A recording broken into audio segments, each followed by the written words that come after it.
Chapter 724.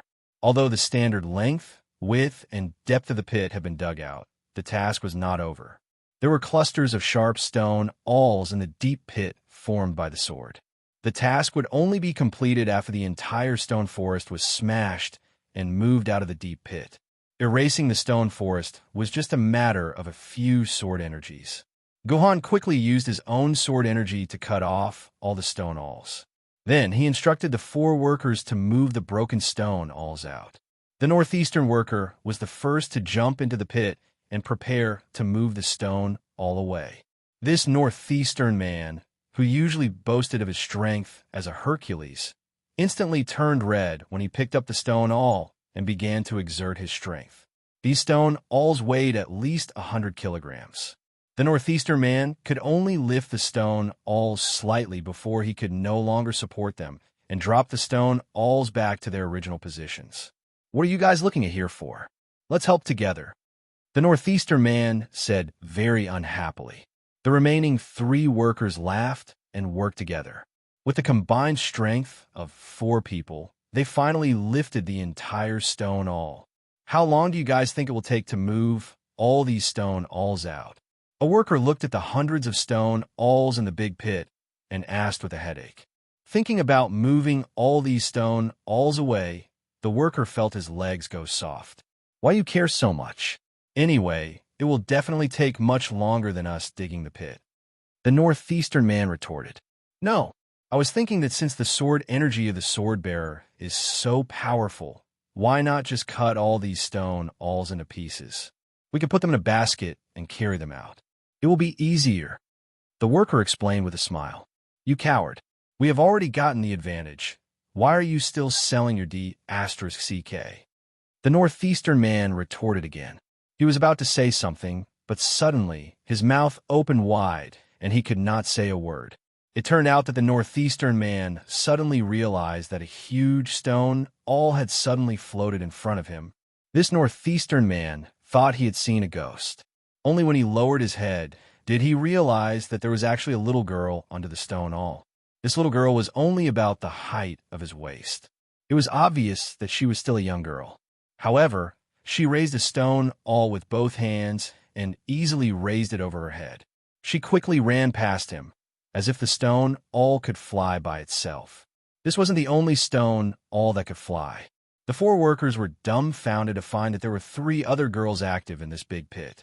Each of them was holding a stone awl and running with ease, as if the 100-kilogram stone awl was just made of foam.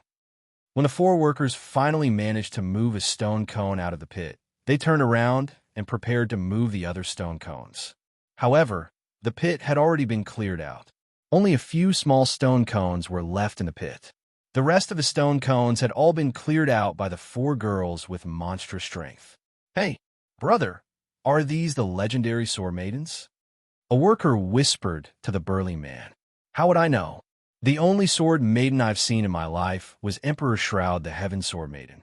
I've never seen any other sword maidens, but this must be a sword maiden.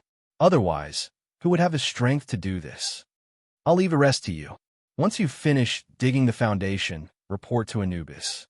"Understood?" Gohan suddenly walked up to them and said, "Yes, sir. Don't worry, sir. We promise to complete the task," the 4 workers said in unison. The most painful and difficult task had already been completed by Gohan. The rest of the work was just a drizzle. There was no problem at all. After that, Gohan completed a series of tasks, such as injecting 50,000 sword essences into the dimensional wall that covered the entire construction site, patrolling the outer perimeter of the dimensional wall twice, and eliminating a group of Yuan-Ko wandering nearby. It took him 4 hours to complete all the tasks from the 1st to the 20th. According to the statistics on the forum, the fastest time to complete the tasks from the 1st to the 20th was 8 hours. Gohan had shortened the time by half. Unfortunately, there was no reward for this, and he did not break any records. He returned to Jitian Jindi's room with the completed tasks from the 1st to the 20th. Jitian Jindi was still sitting there, his face expressionless.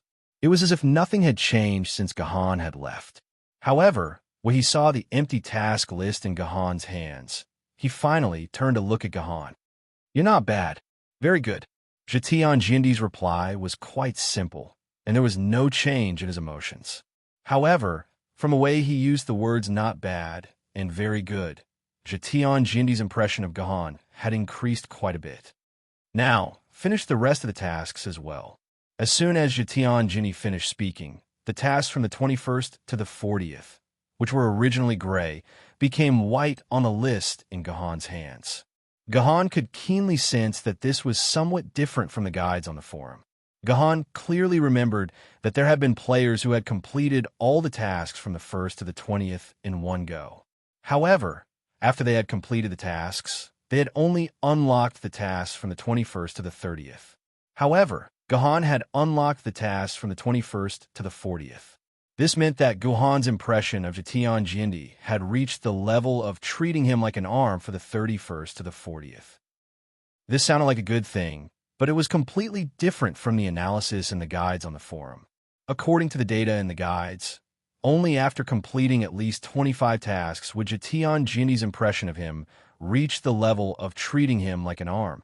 Even if Anubis's good words had helped him accumulate a bit of Jetian Jindi's impression of him, it was not enough for Gahan to reach the level of treating him like an arm in advance. There must be something I didn't notice. Gahan turned his head to look at Jetian Jindi, who had his back to him. His heart was filled with doubts. Compared to the tasks from the 1st to the 20th, the difficulty of the 21st to the 40th increased exponentially. There were no longer simple tasks like digging holes or patrolling the area. Instead, they required Gahan to leave the dimensional barrier and venture deep into the surrounding ruins to engage in dangerous exploration and combat. In order to save as much time as possible, Gahan did his best to complete every task. He did not even let go of Gu Yun's strength. For example, there was a very annoying fish-catching task. It required the sword-bearer to enter the Gan River and catch a large blue and white fish for Batet. Gahan was certain that Batet had added this task into the list. This cat wanted to eat fish, but it had asked the poor sword-bearer to catch fish for it. The large blue and white fish possessed terrifying speed in the river.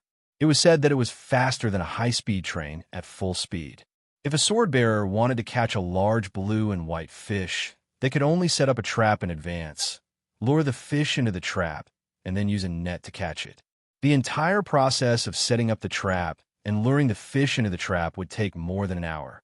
If there was even the slightest mistake in the process, the clever blue and white fish would immediately escape, not giving the sword-bearer a chance to catch it. To deal with such a fish, even Gahan himself did not have the confidence to do so. Let me tell everyone a secret. Gahan had a huge weakness, which was that he did not know how to swim. Although Gahan would not drown if he fell into the water, he could not learn how to swim no matter what.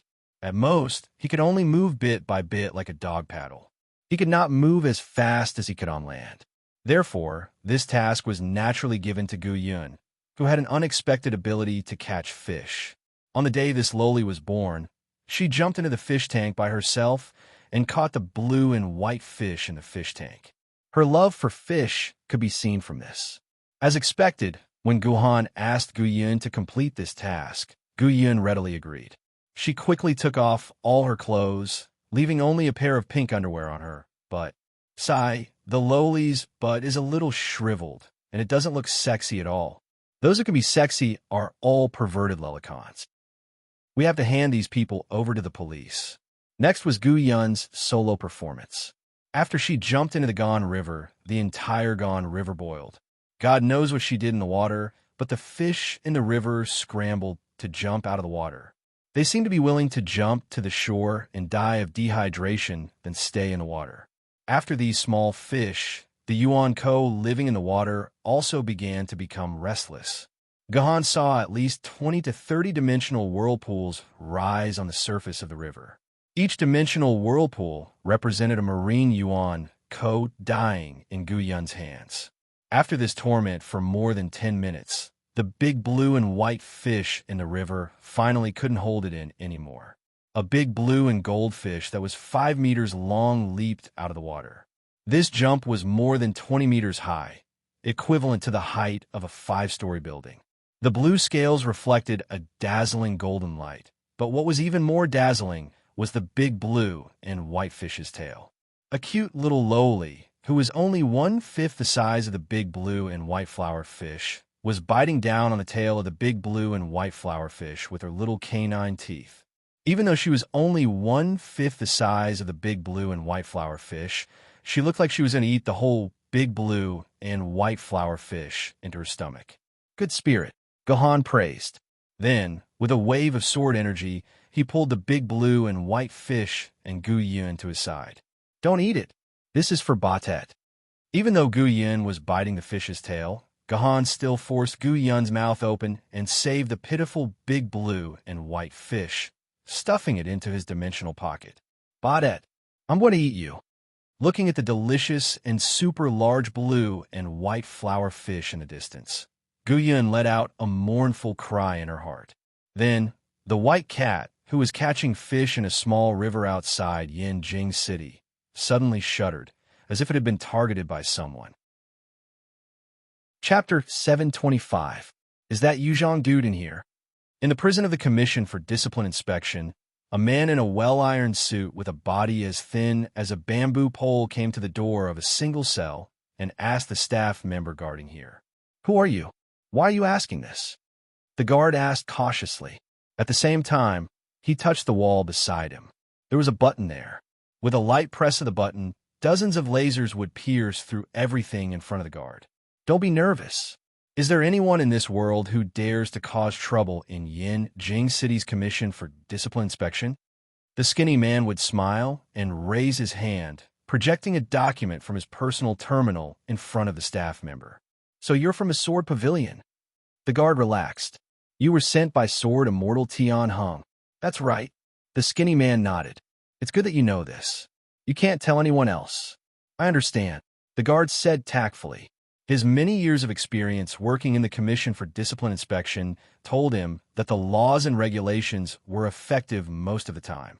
However, when faced with a powerful figure like a Sword Immortal, the laws and regulations were ineffective. Very good.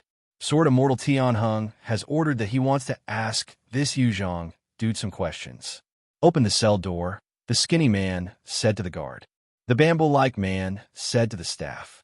Without saying anything, the staff immediately knocked on a certain position on the cell door 5 times in a certain rhythm, and the cell door opened with a click. Who are you? Are you here to interrogate me? Where's my Sha-Sha? Feeling the cell door open, Ku Rakin, who had been locked up for more than 10 hours, finally saw a living person. He immediately stood up. In his excitement, he looked at the skinny man cautiously. Behind Ku Rakin was a girl who looked exactly like Yuan. However, this girl seemed to be deliberately keeping a large distance from Ku Rakin. Here, the skinny man didn't say anything. Instead, he took out an object about the size of a pocket watch from his pocket and threw it in front of Ku Rakin. Then, the skinny man left the cell without looking back. The cell door slammed shut once again. What is he trying to do? What did they do to my Sha-Sha? Ku Rakin foolishly said to himself. He squatted down and picked up the pocket watch-sized thing left behind by the bamboo-like man. He held it in his hand and took a look. It seemed to be an electronic device with a screen inside. There was no other display on the screen, only 1/6 of the circle that kept extending outwards. Why does this look like a communication signal? Upon seeing this symbol, Zhu Lavren's heart jolted, and he suddenly thought of something. He immediately checked his personal terminal. Sure enough, there was no communication signal on his personal terminal. At this time, the communication signal had quietly become full. This is something that can break through the network blockade and allow me to contact the outside world. Is that person here to help me? No matter what this person's purpose was, if he could get Ku Rakin to contact the outside world, then he could get help from Yuzhong City, so that Yuzhong City could get the latest news about him at any time. Therefore, the first thing Ku Rakin did after recovering his communication was to get ready to contact his direct superior, the dean of Yuzhong University, Roaring Tiger Sword Spirit. However, the strange thing was that although the communication signal was full, when Ku Rakin broadcast his communication signal, it still indicated that Ku Rakin could not unplug it and the communication was restricted. Could it be that this communication is aimed at the network? When Kurakin thought of this, he immediately took out a game helmet from his dimensional pocket. After thinking about it, Kurakin suddenly took out another game helmet and handed one of the game helmets to King Yugo Jianjian, who was standing behind him. King Yu, staying here is too boring. Why don't you enter the game and experience the wider world? Kurakin suggested. King Yugo Jianjian was silent for a moment. Then he stretched out his hand and grabbed the game helmet in front of him. One last quest left. It was now the 18th hour of the dungeon. Out of the 40 quests on the quest list, only one was left uncompleted. It was a rescue quest. A group of construction workers from Yanjing City to Yuzhong City had suddenly disappeared when they approached Yuzhong City. The two famed swordsmen who were protecting them had also disappeared. That was why Zhetian Jindi hoped that Gahan could at least determine whether the workers were dead or alive. If they were dead, then bury them on the spot. If they were alive, then rescue the workers. Without a strategy, this quest was very difficult to complete because the workers were hidden in a very secluded place. Unless a lot of time was spent searching, it was impossible to find the workers. Fortunately, with the efforts of the senior players, the hiding places of the workers had been clearly marked. Gohan easily found the missing workers in a hidden valley. There were originally more than 20 workers, but now there were only 12 of them left. The reason for their disappearance was simple. One of the two famed swordsmen who were escorting them had gotten off the bus to pee. As a result, he was ambushed by Yuan Ko, who was hiding in the bushes. The famed swordwoman did not even have the chance to release her swordwoman before she was bitten on the buttocks by the poisonous Yuan Ko. The poisonous venom was injected into his body, and in less than 10 seconds, the famed swordman was dead. The remaining famed swordman was a good friend and brother to the poisoned famed swordman. He naturally wanted to avenge his dead brother. In the end, after a fight, he died heroically in the hands of Yuan Ko. The escorted workers saw that the situation was not right and began to flee frantically. They were chased by Yuan Ko all the way to this valley. The others either died in the hands of Yuan Ko or were left behind in the middle of their escape. No one knew where they ran off to. The following plot development was not something that could be described in detail. The poisonous Yuan Ko, three-winged sparrow python, jumped out when Gohan led the workers away and started a battle with Gohan that was not very thrilling. In less than 10 seconds, the three-winged sparrow python returned to the dimensional whirlpool, and two swordwomen dropped from its stomach. These two swordwomen were man-made. If they were natural swordwomen, these two swordwomen would follow the call of the Sword Garret and automatically fly back to the Sword Garret in Yanjing City. They would not stay in the stomach of this Yuan Ko. Next was the boring process of escorting these swordwomen back to Yuzhong City. Throughout the journey, Gohan did not say a word, appearing very cold. However, the workers were still chattering nonstop. Amidst these gossips, Gohan actually heard something that made him a little shocked. First, these workers were not proper Yanjing people, but some prisoners in Yanjing City. They were sent to Yuzhong City by Yanjing City to work for Zhetian Jindi, so their words were full of hatred for Yanjing City. And it seemed that they did not know that Gohan and his group were prisoners. The rest of the workers that Gohan saw on the construction site were almost all prisoners in Yanjing City. According to these workers, ever since Yuzhong City started work, 70% of the prison guards in Yanjing City were unemployed. Second, according to all the history books, Zhetian Jindi and Yanjing City were basically on good terms. There were only some small conflicts and unhappiness, but they were all harmless things. Overall, Yanjing City gave full support to Zhetian Jindi's construction of Yuzhong City. But according to these workers, the higher-ups of Yanjing City wished that 5 or 6 desolate-level Yuan Ko could attack Yuzhong City's construction site at the same time, tearing the construction site and Zhetian Jindi to pieces. Moreover, Zhetian Jindi's image in the hearts of the people of Yanjing City was terrible, as if Zhetian Jindi had done something outrageous. So, even though Yanjing City had thousands of all kinds of construction machinery, none of them were allocated to Zhetian Jindi. As for the manpower, materials, and resources that Zhetian Jindi wanted, Yinjing City had always only given them 10% of the total. Even when a group of people was allocated, they were mostly prisoners in Yinjing City, or some old and weak people who wasted food. Third, and also the point that concerned Gahan the most. According to historical records, this should be the 10th year after the battle between Jitian Jindi and Heavenly Court. But according to these prisoners, Jitian Jindi seemed to have ended the battle last year and returned from Heavenly Court. Moreover, the heaven-shrouding Sword Emperor didn't charge and majestically like what was said in history. He didn't charge and majestically and return with a similarly majestically. He didn't even have a single hair on his body. Instead, he escaped with severe injuries. What made Gahan even more incredulous was that Jitian Jindi's Yuntu Avicii twin swords were actually broken in this battle. Jitian Jindi was no longer Jitian Jindi, because Jitian Jindi's immortal sword mothers were Yuantu swords. He had only evolved the two immortal sword mothers into Emperor sword mothers after defeating the Avicii sword wielder. Therefore, after the Yuantu and Avicii dual swords were broken, the heaven-covering Sword Emperor could not even be considered an immortal sword rank sword wielder. Strictly speaking, he was just a spirit sword rank sword wielder. These prisoners also angrily expressed that even if a great grandmaster was reborn, an Emperor sword level sword lady would not be able to repair it. This heaven-covering Sword Emperor could only be a spirit sword level sword wielder for the rest of his life. Yet he still had the nerve to shamelessly boast about learning how to build a city from a real sword emperor, causing them to die together with him. A broken emperor's sword couldn't be repaired. This was the case 700 years ago, and it was still the same 700 years later. The celestial extinguished sword had been broken for more than 900 years.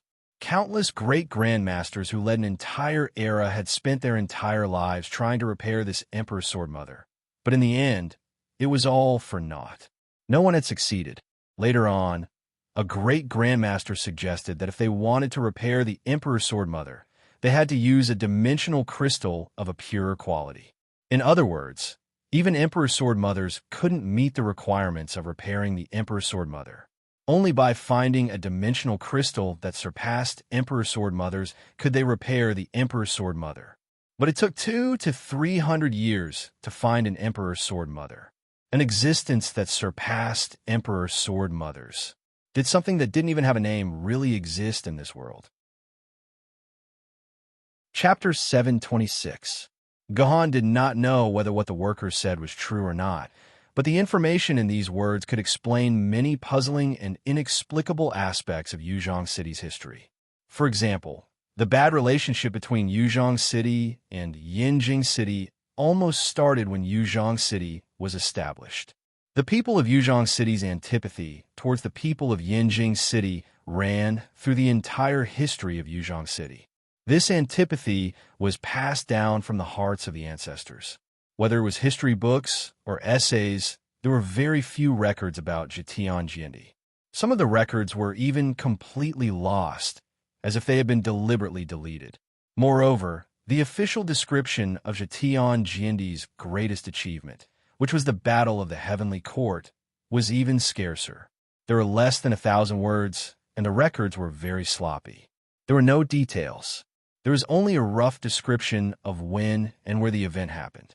After that, there was no more information. As a result, many of the descriptions about Jitian Jindi's Battle of the Heavenly Court were written by novelists. It was 10% true and 90% false. It was even worse than the romance of the Three Kingdoms. All these clues gave Gahan a faint intuition that what the prison workers said was not false. What they said was the truth of history. There was another very important question. Why would these workers say this to him? When other players completed the dungeon, these prison workers definitely did not talk about this topic. Otherwise, such explosive news would not have caused a stir on the forum. This information could almost completely overturn the historical image of Jitian Jindi. It was equivalent to reshaping the history in people's hearts. The waves it would cause would definitely be huge. At least the people of Yuzhong City would never accept this. So, Gahan could almost say with certainty that all the players who had experienced this dungeon had never heard these prison workers say these words. In other words, These words were actually said specifically for Gahan. They were said specifically for Gahan to hear. Yes, this should be the mutated node. Gahan said with certainty.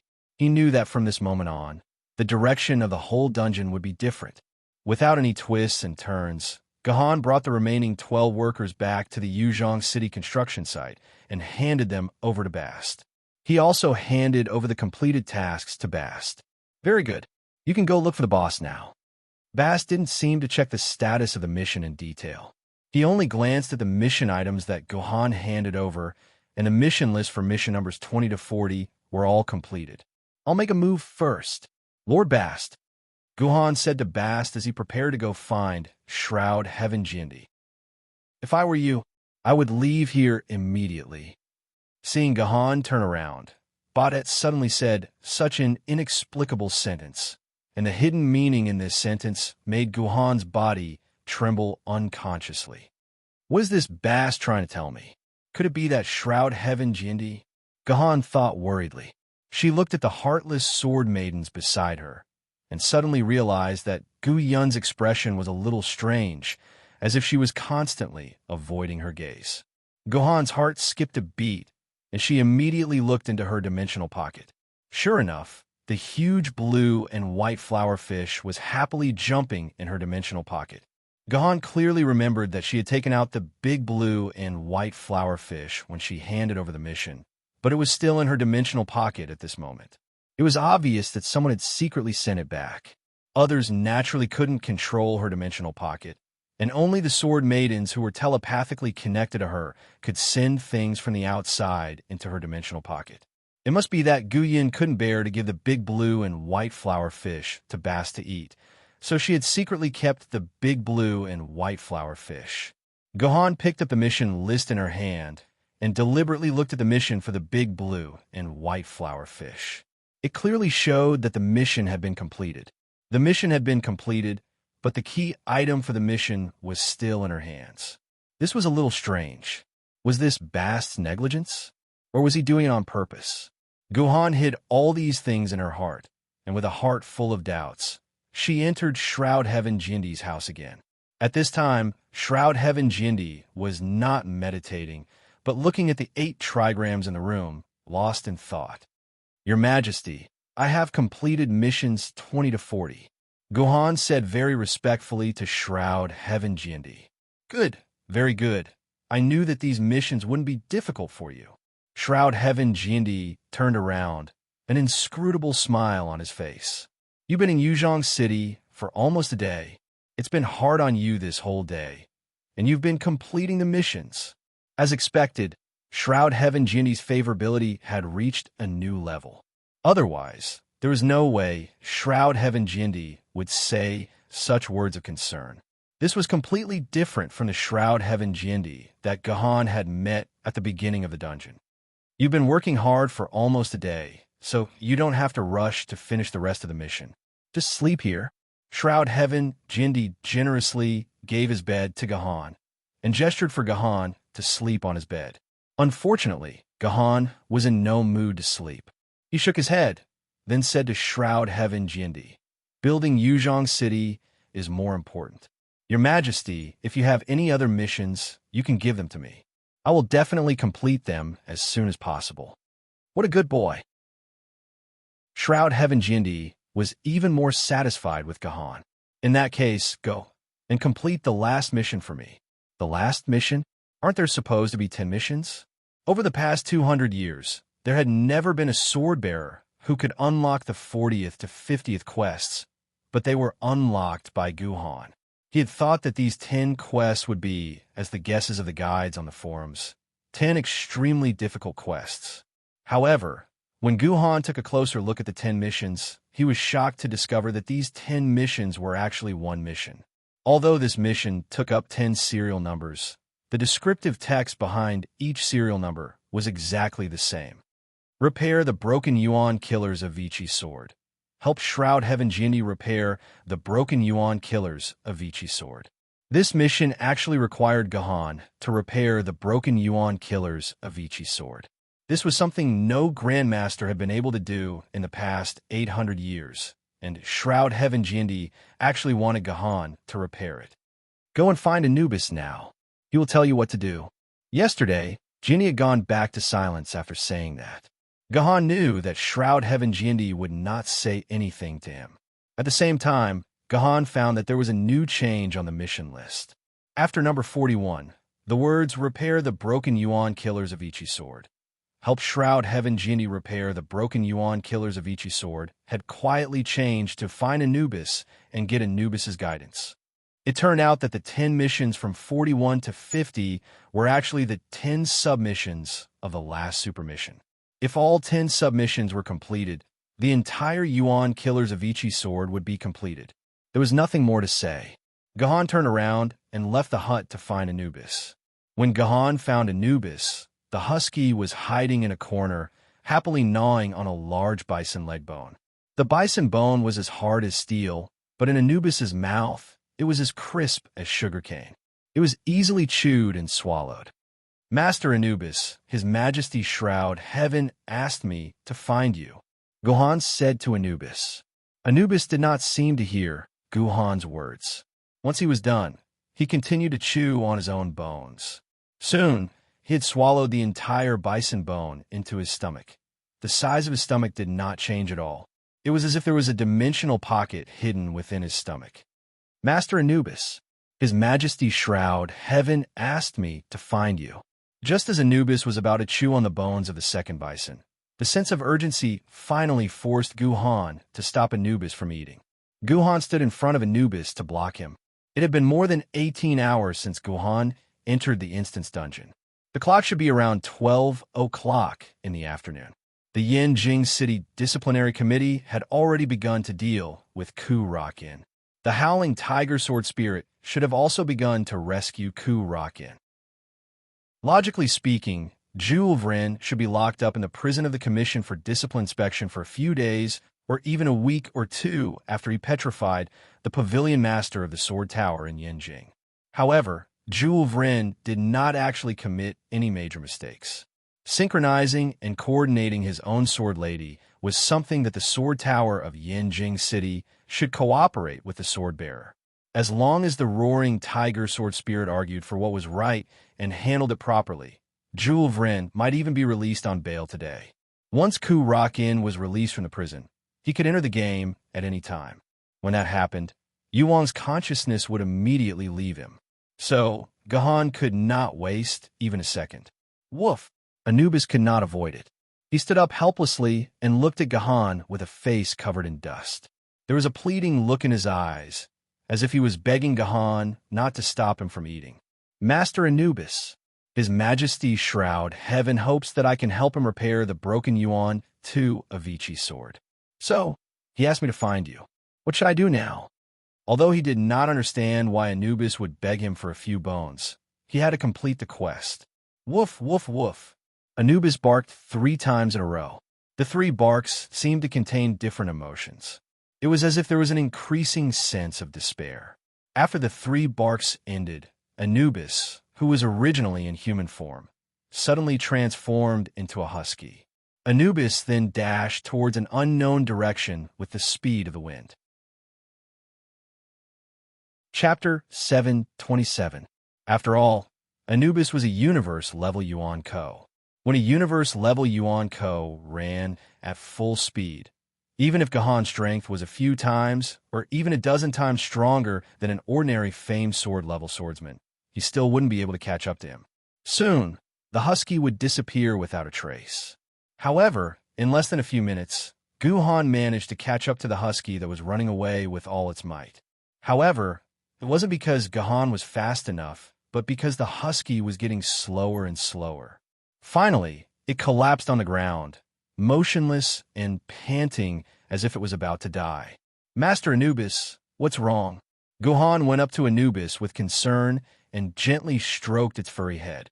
Woof, woof, woof. Anubis only barked weakly. No matter how much Gahan tried to persuade it, it still refused to say a word. Such a stalemate made Gahan more and more anxious. "Stupid dog, just tell him. Don't joke around with your life." Bass suddenly appeared out of nowhere and walked to the side of Gahan and Anubis. He said to Anubis with a bitter smile, "Woof, woof, woof." Anubis barked 3 more times. These 3 simple barks made Bast nod repeatedly, as if it was communicating in dog language. Woof. Bast also barked. This was actually quite a funny thing. Bast was a purebred white cat, and cats and dogs were notoriously hostile to each other. Wasn't it funny to let a cat bark like a dog? However, after hearing Bast barking, Anubis, whose chest was heaving up and down excitedly, completely calmed down. He suddenly opened his mouth and spat out something. "Take this and follow me," Bast said to Gahan. "This is—" Gahan looked at the thing that Anubis spat out. It was a grayish-black metal strip that looked a little strange. It felt familiar. "Wait, isn't this the key to my house?" Gahan suddenly remembered that this grayish-black strip was exactly the same as the key to Gahan's house that I Ching had given him in Chanyang Mountain. At that time, I Ching had given Gahan 2 boxes at the same time. One of the boxes contained the 6 transformations elixir that could save Yuzhong City, and the other box contained the key to Gahan's house, a key that even Gahan didn't know where.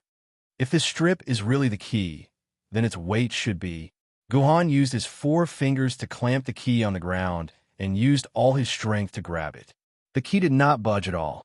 As expected, this seemingly weightless item was terrifyingly heavy. It was at least 50,000 kilograms. Now, Gahan was certain that the strip that Bast had spat out was the key that I Ching had given him in Chanyang Mountain. Only that key, which was made from a fragment of a white dwarf, could have such a terrifying weight. So this key was originally hidden in Anubis's dog mouth. Could it be that this key originally belonged to Anubis? Gahan felt that the story of this instance dungeon was becoming more and more beyond his imagination. This instance dungeon did not simply tell him how to save King Yu. The contents of this instance dungeon might be related to himself, his family, and the various secrets hidden between Jitian and Jiandi. I Ching had once said that before reaching the peak of famed swords, he should not attempt to use his hands to pick up the key. I Ching was right. When Gahan borrowed the power of King Yu, Juzi, and the yin-yang swordplay, he barely managed to pick up the key. However, not taking a single step with the key was a huge torture for Gahan. After taking at most 10 steps, Gahan felt that he would die from exhaustion. "You can put it in your dimensional pocket." Bast saw Gahan's embarrassment and reminded him, "But you must remember, this key cannot be stored in the dimensional space for too long, because its existence will cause damage to the dimensional space. Without the protection of a suitable container, your dimensional pocket will completely collapse in less than 3 days, and everything will be lost in the dimensional space." 3 days? Gahan only had 22 hours left in this instance dungeon. How would he use 3 days? Thus, Gahan put the key into his dimensional pocket. At the same time, he glanced at his mission list and found that Mission 41 had been completed. He was currently working on Mission 42. Find the door. Find the tightly shut door. So, Baudet is currently looking for that door on his own? Gahan pondered. Bast opened the void gate and walked in without saying a word. Gahan followed closely behind and entered the void door. The black light and shadow changed.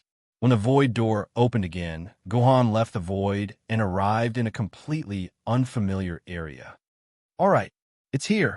Gahan heard Bast, who was leading the way, say, "This is where the door is?" Looking at the surroundings, Gahan had some doubts. At this time, the place where Gahan was standing was clearly a vast jungle. There were only some ruins of buildings left from before the apocalypse, as well as endless tall trees. Apart from that, there was nothing else.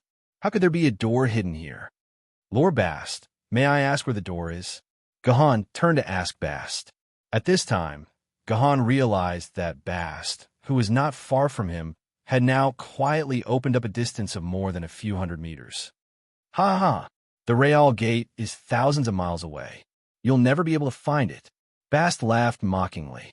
In the next second, the cat god opened the void door and jumped through it at lightning speed, instantly disappearing in front of Gahan. Because Bast used the void gate to leave, Gahan could not catch up to him even if he wanted to. "Not good. This cunning old cat has brought me to the wrong place." Gohan cried in his heart. Thinking of how Anubis had run away from him and Bast's strange behavior throughout the whole process, Gohan was almost certain. Although Bast and Anubis were still very respectful to this Heaven Sword Emperor, calling him boss and carrying out all of his orders, there was definitely a deep rift between the two. Anubis and Bast didn't seem to want the UN-2 and Avicii swords to be repaired, and were instead thinking of ways to ruin this matter. This did not seem strange. The three gods of Egypt were originally forced to follow Jetian Jindi because their divinities were in the hands of Jetian Jindi. It was very normal for them not to want Jetian Jindi's sword of Avicii to be repaired. But in reality, Gohan and the three gods of Egypt had lived under the same roof for more than 20 days. He also had a certain understanding of these three guys. Gohan was sure that although the three gods of Egypt were full of complaints about I Ching in reality, they respected I Ching from the bottom of their hearts. They were sincerely convinced and full of nostalgia. They would never want I Ching's sword of Avicii to be broken just like that. There's something strange here. There must be a big problem. But what exactly is the problem? Gohan's mind was full of doubts. Unfortunately, with the information that Gohan currently had, he could not solve these doubts at all. What he could do now was to find the door. Only by finding the door and opening it could it be possible to know what happened inside. However, it was clear that Base was leading him in the opposite direction. The gate could not possibly be nearby. This made things very difficult for Gohan. Only God knew where the real location of the door was. Unless Gohan searched every piece of land in the vicinity, it was absolutely impossible to find the real location of the door. Calm down. What I need now is your wisdom. Gohan emptied his thoughts and calmed his brain as much as possible. Then, he took out a map from his dimensional pocket. This was a map of Yuzhong City, but it was not a map of Yuzhong City 700 years ago, but a map of modern Yuzhong City. This map could not show the environmental characteristics of 700 years ago. However, although the environmental characteristics were different, the geographical characteristics were exactly the same. The names of places could be changed, and the rivers, lakes, and grass could also be changed, but the entire terrain could not be changed. And the most important thing was that the location of the core area of Yuzhong City had never changed, which meant that Gohan's starting point was the same on this map. Gohan's starting point was the hut where Jetian Jindi stayed. I don't know if everyone still remembers the hut at the ground entrance of the Emergency Response Center. Batet once said in a very nostalgic tone that the hut was built by him and Jetian Jindi together. In fact, when Gohan first saw the hut in the Instance Dungeon, he had already determined that this hut was the same hut as the one at the ground entrance of the Emergency Response Center. This way, Gohan could determine his starting point. Then, Gohan took out a pen and placed the tip of the pen at the starting point. Then, he closed his eyes and began to recall the path he had taken. How many times did he change directions? Where did he change directions? How far did he travel each time he changed directions? Relying on his insane memory, Gohan completely and accurately restored the entire route of his actions on the map.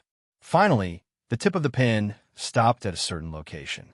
Gohan looked at the last landing point on the map and was surprised to find that he was on the Miling mountain range. Looking at the location, it was exactly where Gohan had his bones and organs shattered by Medusa on the Miling mountain range. He was on the verge of death and had to rely on Medusa's petrification to save his life. Yes, under Gohan's feet was one of the largest dimensional crystal veins in Yuzhong City, the Luoting vein. Chapter 728. It's exactly the location of the Luoting mineral vein. Looking at the spot on the map, Gohan fell into deep thought. If it was as Bast had said, that he had deliberately led him to a completely wrong place, a place thousands of miles away from the real location of the gate, wouldn't it be too much of a coincidence? He had randomly found a place, and it was the richest vein of the dimensional crystal mine in Yuzhong City. The probability of this was almost the same as winning 5 million in the lottery. No, this is definitely not a matter of luck. Could it be that this cat is lying to me? Gohan suddenly thought of a possibility. Bast had told Gohan that the Real Gate was thousands of miles away. Was the gate really thousands of miles away? Was this cunning white cat trying to mislead them? Most of the people, especially the smart ones, when they heard Bast's words, their first reaction was to leave this place immediately and search for the door in other places. The smarter they were, the more ideas they would have, and the more places they would be able to guess. They would never have thought that Bast might have brought them to the real location. This was the so-called, it was darkest under the light, and the most dangerous place is the safest place. Thinking of this, Gahan immediately began to search the surrounding area. He searched very carefully, and the area was small. It was in the area where Bast had stopped. Gahan's idea was very simple. He was 70% sure that Bast was trying to be smart. The gate was nearby. If he guessed wrong, there was nothing he could do. It was better than searching the entire surrounding area of Yuzhong City. Suddenly, he found something strange on a tree next to him. He found that a piece of bark on the trunk of the tree had been peeled off, revealing a small square piece of yellow wood.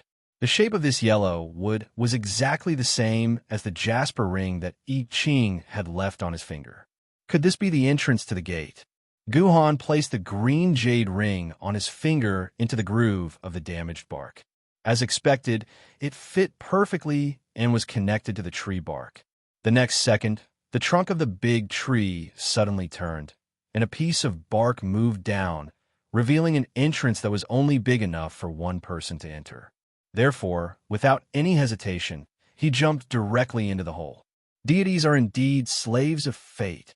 As Gahan entered the tree hole, another void gate opened in the air behind Gahan. Bast's head poked out of the void gate and silently watched as Gahan entered the tree hole. The interior of the tree hole was very similar to the emergency evacuation system, which was connected to a slide. Gahan didn't know how long he had been sliding. When he landed on the ground again, it was already 3 to 4 minutes later. It's too dark. If only there were some lights? As soon as Gahan said that, the entire world became bright. Countless fluorescent tubes lit up the entire underground world as if it was daytime. It was a hall. This hall was very similar to the entrance to the Ibis temple, the lair of the 3 Egyptian gods that Gahan had been to before. It was an empty hall with a tightly shut door. Gahan picked up the mission list in his hand and found that mission number 42 had indeed been completed. Currently, mission number 43 was in progress. The mission description was very simple, with only 4 words. Open the door. Gahan walked to the front of the door and observed it carefully. He found that this door did not require any complicated and cumbersome opening method like the Ibis temple. The keyhole was simply placed in the center of the door. As long as the key was inserted, the door would open. Taking out the white dwarf key from his dimensional pocket, this key was simply too heavy. Gahan's hand that was holding the key trembled uncontrollably. He hovered around the keyhole for a long time, but he still couldn't insert the white dwarf key. I believe that everyone has experienced this in their daily lives. The key is obviously in your hand, but you can't insert it no matter what. If you let go, the key will fly in by itself. Gahan suddenly heard a voice beside his ear. However, this voice did not come from the outside world, but from within his own body. This was Etion's voice. Following Etion's words, Gahan loosened his grip on the heart-shaped key. Sure enough, the key floated in the air by itself. As if attracted by the keyhole, it slowly inserted itself into the keyhole. When the entire white dwarf key was inserted, the door let out a creaking sound. Soon after, it slowly opened to both sides, revealing the world behind the door to Gahan. When the door opened, the key automatically flew out from the keyhole and was placed back into Gahan's dimensional pocket. "Let me out." Gahan suddenly heard Etion say this to him. Soon after, Etion was released from her sword form. "That's right, it's here. It's here." The world behind the door seemed to have triggered some of Etion's memories. She staggered into the world behind the door, touching every blade of grass, every tree, every piece of furniture. This really is a home. Just like how I Ching once told Gahan that this was Gahan's home, the world behind the door was indeed a home. There were tables, chairs, a sofa, a coffee table, a wardrobe, a shoe cabinet, a rocking chair, a king-size bed, and so on. There were also televisions, refrigerators, computers, air conditioners, and other household appliances. Behind the door was a warm and comfortable home. It had everything a home should have. The only thing it lacked was people. However, what made Gahan curious was that this home was not decorated like a normal home. In the thousands of years of human history, once a home was big, it would be divided into various rooms. There were bedrooms, kitchens, bathrooms, gyms, entertainment rooms, and so on. However, this home did not have any rooms. Everything was placed in a huge room without any barriers. It was as if the home was in a gymnasium. Etion, have you been here before? Seeing that Etion was still immersed in this home, Gohan asked very directly. He knew nothing about this home. He did not know what secrets were hidden here, so he hoped that Etion would be able to tell him something. I don't know anything. Etion suddenly squatted down and hugged her head. Her expression was very painful, as if she was about to explode. I feel that everything here is so familiar, but whenever I try to remember something, I can't remember anything. It's so painful, my head is about to explode. I get it. Looks like Etion's memories of this place have been purposely deleted, but she must have lived here for a very long time. That's why even if the memories in her mind have been deleted, the memories stored in her body are still preserved. Everyone always thought that only the human brain could store memories, but in reality, the human body could also store memories. It was just like how you could move freely in a familiar environment with your eyes closed, or how you could quickly type a manuscript on the keyboard. Although Etion's memories were gone, her body still remembered this place. Etion is Jetian Jindi's sword mistress, which means that she must have lived here with Jetian Jindi for a period of time. That's why her body remembers this place. Through Etion's behavior, Gahan instantly guessed a lot of things. He also had a lot of questions in his mind. If this is where Etion and I Ching used to live, then why did I Ching tell me that this white dwarf key is the key to my home? This is clearly I Ching's home. Gohan silently thought, but in his heart, he already had a vague answer. This could be I Ching's home, or it could be Gohan's home. If I Ching and Gohan had lived together in this place before. Let me out. Let us out. Why can Etion go out by herself? We want to come out too. Gu Yun, who was in the Zifu, was unhappy and shouted that she wanted to come out. Although Yu Wang did not say anything, Gahan believed that she was also imagining it. Therefore, Gahan decided to release the 3 jealous sword mistresses together with Juzi. I've been here before. Unexpectedly, the moment Gu Yun jumped out, she immediately pointed at the empty house and said loudly, "Big brother, I've really been here before. I've even lived here for a long time. But that's not right. When did I come here? Ouch, ouch, ouch. I've really been here before." Why did Gu Yun think that she had been here before? Oh, right. Gu Yun's previous identity was Yu Chang's sword. Jetian Jindi's sword mistress was Yu Chang's sword. She had lived here before, so it was normal for her to have memories of this place. However, it seemed that Yu Chang's sword's memories of this place had also been deleted. Just like Etion, only her body's memories were left. I've also been here before. Immediately after Gu Yun, King Yu actually said something like this. This was strange. Gahan could guarantee that King Yu had never been shrouding the heavens Jinni Sword Maiden. So why did she also have memories of this place? Could it be that the wielder of the Yu King Go Jian Jian had brought the Yu King Go Jian Jian Jian Jian Jian to visit Jetian Jindi? But that didn't seem right. If it was just a visit from a friend, then the Yu King Go Jian Jian had only stayed here for a few days at most. It was impossible for him to have any memory of this place. If King Yu and Gu Yun had memories of this place, then it was reasonable. But when the expressionless Juzi suddenly told Gahan that she also had memories of this place, Gahan was completely confused. Juzi was different from other sword maidens. Gahan was 100% sure that he was the first sword wielder in Juzi's life. Before this, she had never synchronized with any other sword wielder. This meant that when Juzi was a sword maiden, she only had memories of living with Gahan. She definitely didn't have any other memories. In other words, Juzi could only have memories of less than 40 days since the invasion of Yuzhong City. It was impossible for her to have memories from 700 years ago. But Juzi would never lie to her sword maiden. So the question was, where did Juzi's memories of this place come from? Could it really have come from the future? Chapter 729.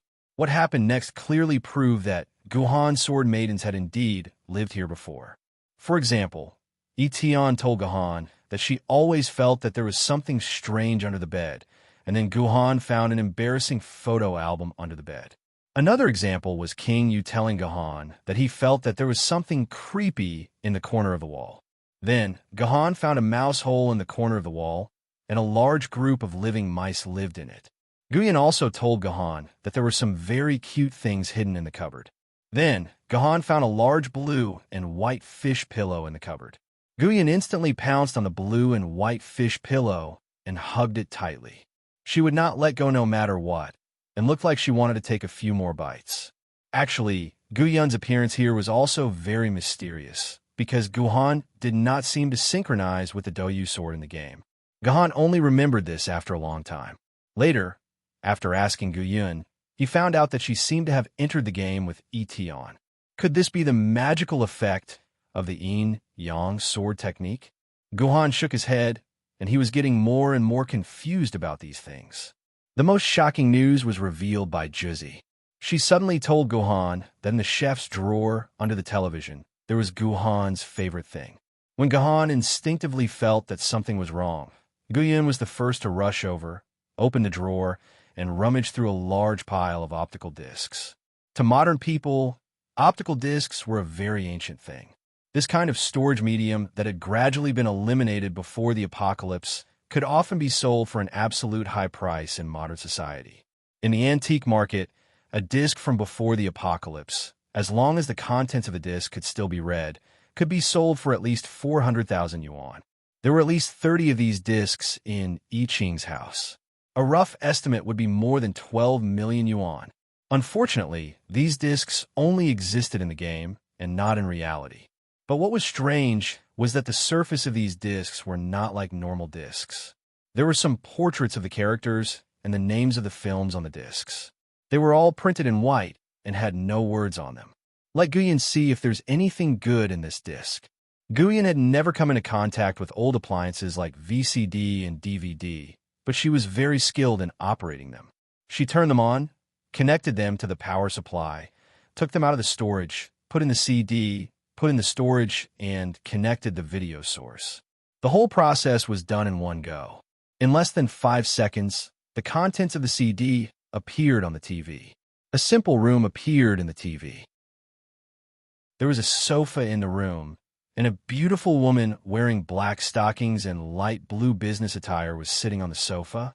Then, this beautiful woman began to speak to the camera in a language that no one could understand. This is Japanese. Guhan could vaguely distinguish the origin of this language, but Guhan couldn't figure out why I Ching's home had a Japanese CD. Could it be that I Ching was learning Japanese? Fast forward. The content in the first 10 minutes is the most boring. It's not interesting at all. Guyan pressed the fast-forward button very skillfully. She seemed to know that the CD would start with 10 minutes of boring content. When a video was fast-forwarded to a certain time, Guyan pressed the play button accurately. A shirtless man wearing only shorts appeared in the video. He sat on the beauty's body and then began to do something indescribable. Guhan snatched the remote control from Guyan's hand at lightning speed. He quickly pressed the exit button, took out the CD inside, and stuffed it back into the drawer. Okay, don't touch the things in here. You'll destroy important clues. Guhan was afraid that these clowns would find something inexplicable, so he clearly gave such an order to his sword lady, which caused strong dissatisfaction among some of the sword ladies. After giving his sword lady the order, Guhan quickly went to look at the mission list to see what he should do next. Mission number 44 wrote, after opening the door, find the saint's seed in the room. Saint's seed. Guhan's eyes lit up when he saw these 3 words. This was a term that Guhan had never seen before. There was no such term in all the books that Guhan had read.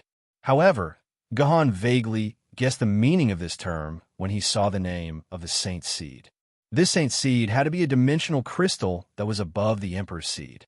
It was also the only dimensional crystal that could repair an emperor's sword-level sword lady. The dimensional crystal, which had not been invented by humans for thousands of years and only existed in the imagination, actually existed in this world and was once in the hands of the heaven-shrouding sword emperor. Since the mission book said that the saint seed was hidden in this room, the saint seed must be in this room. Therefore, Gohan immediately mobilized his sword ladies to search the room for the possible existence of the saint seed dimensional crystal. There was no need to describe the search process in detail. Anyway, Gohan's sword ladies were not polite to the room and turned everything inside out like robbers. They found a lot of very interesting and indescribable things, but there was no trace of the saint seed at all. Unknowingly, they searched for more than half an hour. King Yu and the rest had turned the entire room inside out 3 times, but they still did not find anything. Therefore, Gohan simply ordered everyone to stop and called everyone to his side. Although I don't know why everyone has a familiar feeling about this place, I believe this feeling can't be wrong. You should have lived here for a period of time. Now, I hope that everyone doesn't search with their naked eyes. Instead, close your eyes and search with your body's memory. Let your body tell you where the precious saint seed is hidden. Under the situation where searching with the naked eye was useless, Gohan could only place his hope on the sword lady's body's memory. Under Gohan's command, even the noisy Gu Yun closed her eyes and tried to grasp that inconceivable feeling. This kind of search that was similar to meditation lasted for a long time. Suddenly, Etienne opened her eyes. I feel it. The most precious thing is within our reach, but we've been neglecting it. Etienne's words sounded mysterious. What did she mean by a place within our reach, but we've been neglecting it? Gohan stood up and looked around the room again. He began to talk to himself in his mind. The place that we've been neglecting means that we've never looked for it. But everything here has been searched by King Yu and the rest. I've also used sword chi to explore the ground. All the ground is solid. There's definitely no basement or hidden compartment. Could it be that the saint seed is hidden in the furniture? Then wouldn't I have to grind all the furniture to pieces to find the saint seed? But if I do that, I'll definitely destroy Jetian Jin's home. Actually, it's not a big deal if it's destroyed. It's just a dungeon. But why is it that every time I want to make a move, my heart keeps stopping me? Yes, Gohan had long suspected that the precious saint seed might be hidden in the furniture. So when the first search was fruitless, Gohan thought of using sword chi to grind all the furniture to see if the saint seed was hidden in the furniture. However, every time Gohan wanted to make a move, his heart would involuntarily produce a resistance. It was as if Gohan's heart was telling Gohan that the thing inside could not be harmed at all. It was his most precious thing. There's no other way. Looks like I can only go against my heart. Gohan pulled out the Qing Pin sword and prepared to grind all the furniture into powder with sword chi. This was because all the sword ladies were in a state of liberation. The only one that was not liberated was the Qing Pin sword that was still bound in sword form. Idiot Gohan, hand over the treasure on you. Just as Gohan was about to make a move, Qing Pin suddenly spoke with her baby voice that was filled with desire. Qing Pin seemed a little strange. When Gohan heard Qing Pin's voice that was filled with desire, he immediately frowned. This was because Qing Pin seemed to be in a hurry to obtain something on him. Qing Pin, what do you want? What treasure do I have? Gohan asked curiously. Good treasure. Good treasure. Gohan suddenly felt as if he was hallucinating. There were 2 voices in his ears at the same time. These 2 voices were both Qing Pin's, but one was childish while the other was mature. Gohan had heard these 2 voices before. The childish voice was Qing Pin's original voice, while the mature voice reminded Gohan of the young girl Qing Pin that he had met here 700 years later. Qing Pin, wake up. In the face of the sudden appearance of the young girl's poverty, Gohan suddenly poured a violent stream of sword essence into the poverty sword, and then a violent stream of sword chi rushed out of the door, causing the stone wall outside to shake violently. What's wrong with me? With the help of the sword essence, Qing Pin trembled. The young girl Qing Pin's accent instantly disappeared, and Qing Pin's voice returned to its original voice. Is this what I wanted to ask you? Qing Pin, what happened to you just now? Gohan asked with concern. Qing Pin doesn't know either. Qing Pin felt that Gohan had something that Qing Pin really wanted. It was something that was very important to Qing Pin.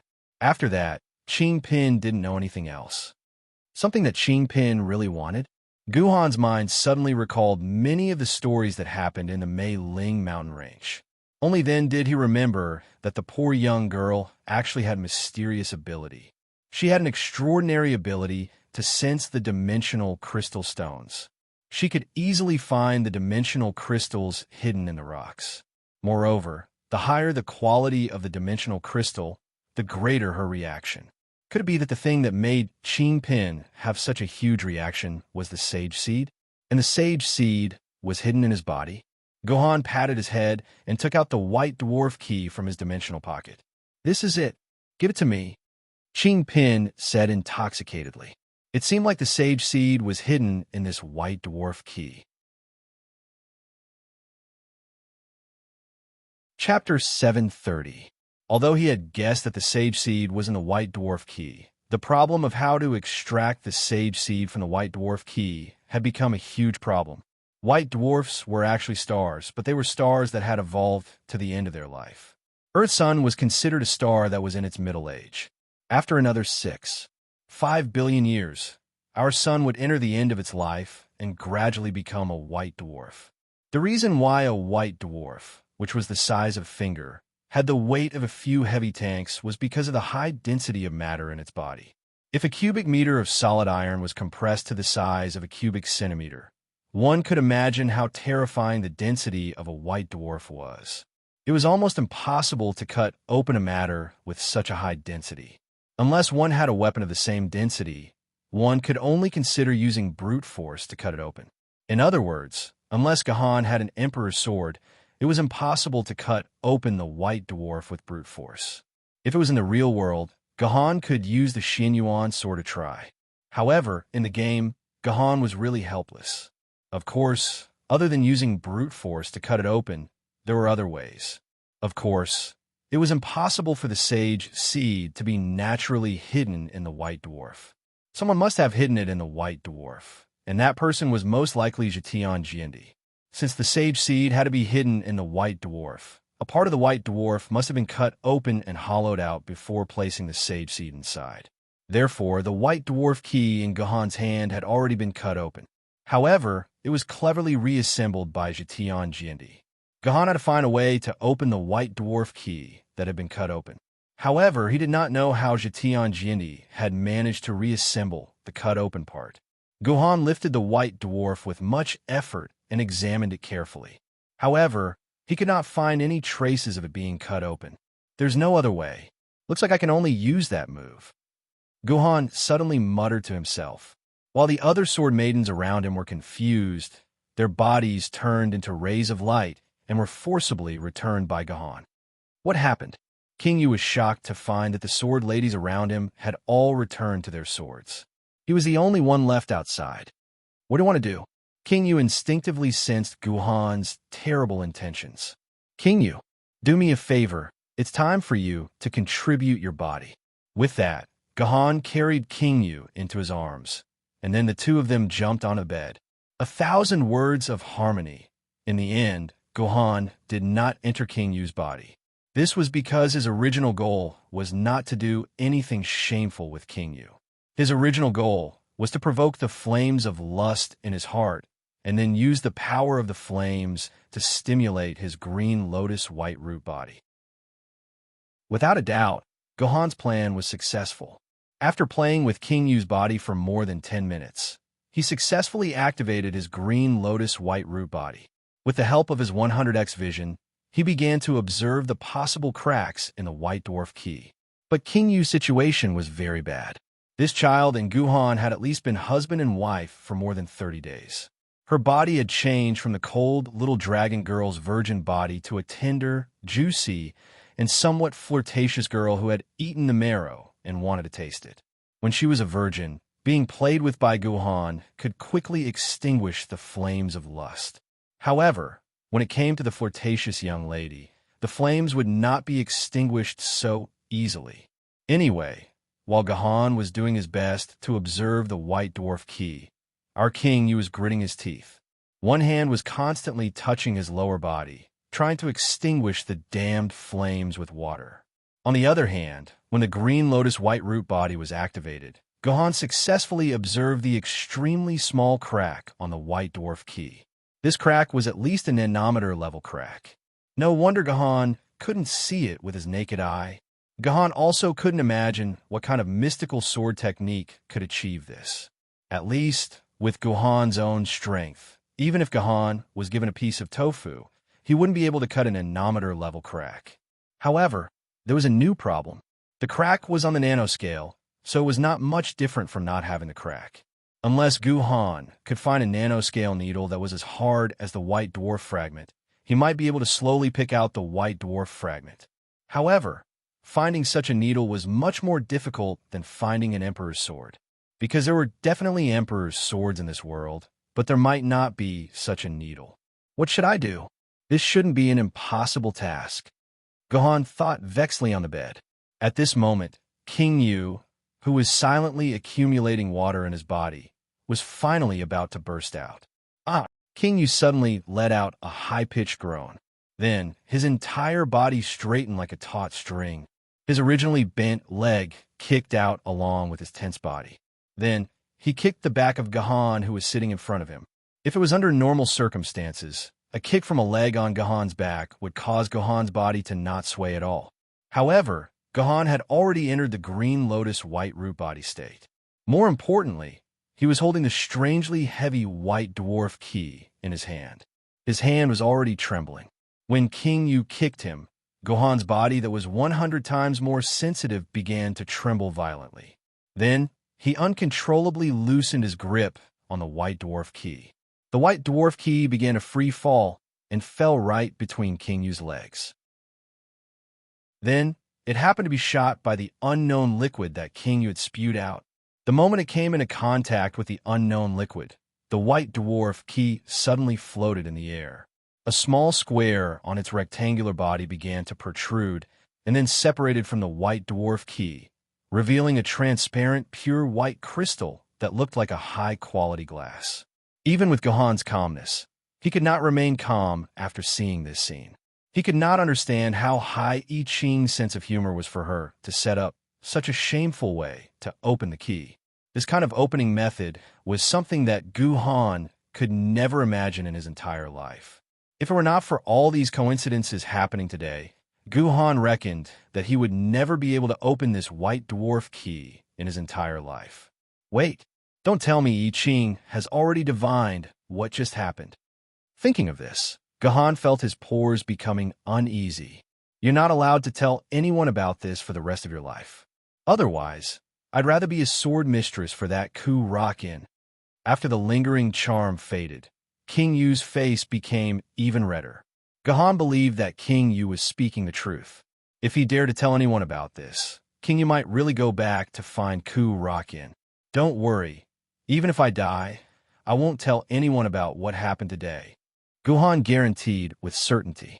He was sincere, at least he was sincere now.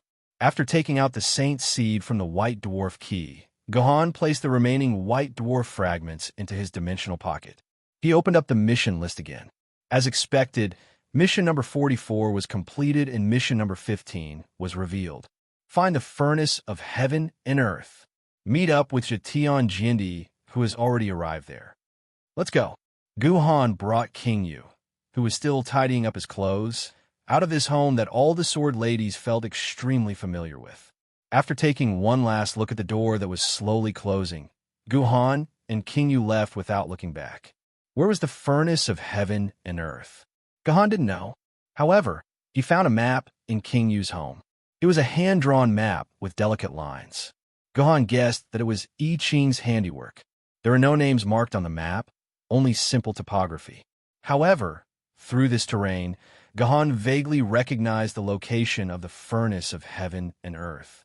This was because there was a circular basin on the map with 8 hills of different shapes distributed according to the positions of the 8 trigrams. Therefore, Guan guessed that this should be the naturally formed furnace of heaven and earth.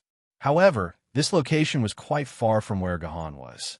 It almost spanned the entire length of the map. After a rough estimation, it was estimated to be more than 200 kilometers away. There were 20 hours left before the end of the instance dungeon. Gahan estimated his speed. If he ran at full speed, he could maintain a constant speed of 30 kilometers per hour. This meant that he would need a total of 8 hours to reach the furnace of heaven and earth. Moreover, it would consume a lot of Gahan's stamina. Gahan estimated that he would only have half of his life left by the time he reached the place. If he were to consider the possibility of encountering Yuan Ko midway and fighting him, Gahan estimated that he would only be able to reach the furnace of heaven and earth within 12 hours. Forget it. There was no time to think about these problems. If he was left with half of his life, then so be it. Half of his life was still a life. It was fine as long as he could not die. Just as Gahan was about to start his marathon, there was a tremor in the air. The gate of the void opened and Bast, who had tried to trick Gahan, appeared in front of Gahan again. "You found the sage seed?" Bast looked at Gahan and asked hesitantly. "I found it. This sage seed is hidden in the white dwarf star key that you gave me."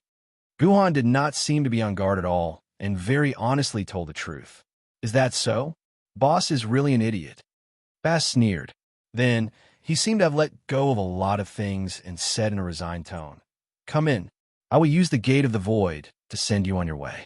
The furnace of heaven and earth is too far away. I cannot let you exhaust all your stamina. Otherwise, there will be no hope." Chapter 731. After bringing Gahan to the furnace, Bast immediately disappeared into the void gate, unwilling to stay for even a minute longer. Gahan carefully observed the surrounding environment. This furnace was actually a circular crater with a diameter of about 10 kilometers. At the bottom of the crater, he could see a black figure standing there. Gahan fixed his eyes on it. Who else could it be other than the heaven-shrouding Sword Emperor? Jitian Jindi was already waiting for Gahan at the furnace. He seemed very sure that Gahan would be able to complete the quest. "Your Majesty." Gahan walked to Jitian Jindi's side and bowed deeply. "Did you find the saint's seed?" Jitian Jindi asked as he stroked his beard. "I've found it." Gahan nodded. "Good. Very good. In this world, only you can find it." Jitian Jindi looked at Gahan and suddenly revealed a strange smile. "All right, let's not waste any more time. Let's repair the Yuan 2 and Abi swords." Jitian Jindi took out a brocade box from his dimensional pocket. He opened it, revealing the broken pieces of the Yuan 2 and Abi swords. Gahan had seen the two swords during the invasion of Yuzhong City, and had even fought with them himself. As such, Gahan could confirm that the two broken Emperor swords were indeed the Yuan 2 and Abi swords. It was a pity that these two sword ladies, who were known to be the strongest sword ladies of the human race and were Emperor swords, had fallen to the point where they were broken and became 4 pieces of dull scrap metal. The mission list had also been updated, and it was now the 46th mission. Help the heaven-shrouding Sword Emperor repair the broken Yuan 2 and Avicii twin swords. "Your Majesty, why aren't there any blacksmiths here?" Gahan looked around and found that there were only him and Jitian Jindi. There was no one else. The sword-bearer was in charge of fighting, while the blacksmith was in charge of repairing the sword mistresses. This was common knowledge. Even someone as amazing as Kenzu could not be a sword-bearer and a blacksmith at the same time. Therefore, if one wanted to repair a sword mistress, they needed a blacksmith present. A sword mistress like the Emperor's swords needed a grandmaster. Otherwise, no one would be able to bear the risk of failure. My method is very special. I don't need the power of a blacksmith, just the power of the furnace of heaven and earth. Jitian Jindi glanced at Gahan, then suddenly took out a small dagger and made a cut on his wrist. Golden blood immediately flowed out. "This is Emperor's blood."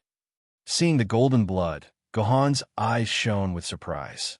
There were quite a number of humans who once held the view that Emperor sword wielders were no longer humans, and that they should be expelled from the human race. This moronic view was suppressed by the Sword Council on the spot. Humans and sword wielders who held such views were either executed or imprisoned forever until they died. The reason why humans wanted to expel Jindy from the human race was because the blood of Emperor Swordbearers was no longer bright red. Even after 1,000 years, human scientists still could not figure out why the blood of the swordbearers of the immortal sword tier would turn golden after they ascended the throne and became the emperor of the immortal sword tier. Although they did not know how Emperor's blood was formed, there was no doubt that Emperor's blood had many magical abilities. Before the medic pods were invented, sword-bearers who were heavily injured could instantly recover from any serious physical or internal injuries if they consumed a drop of Emperor's blood. Swallowing 2 drops would allow him to regrow his limbs, and swallowing 3 drops would allow him to regrow all his limbs, healing all the injuries caused by fighting Yuan Shun. Moreover, Emperor's blood had the effect of replenishing lost sword essence in the body. 4 sword-bearers who were below famous sword level. 1 drop of Emperor's blood could replenish all lost sword essence. 4 spirit sword level sword-bearers, they could replenish about 40%, and for immortal sword level sword-bearers, they could replenish 10%. It was a miracle medicine that could save lives in battle. Therefore, Emperor Sword level sword-bearers had the title of living bodhisattva.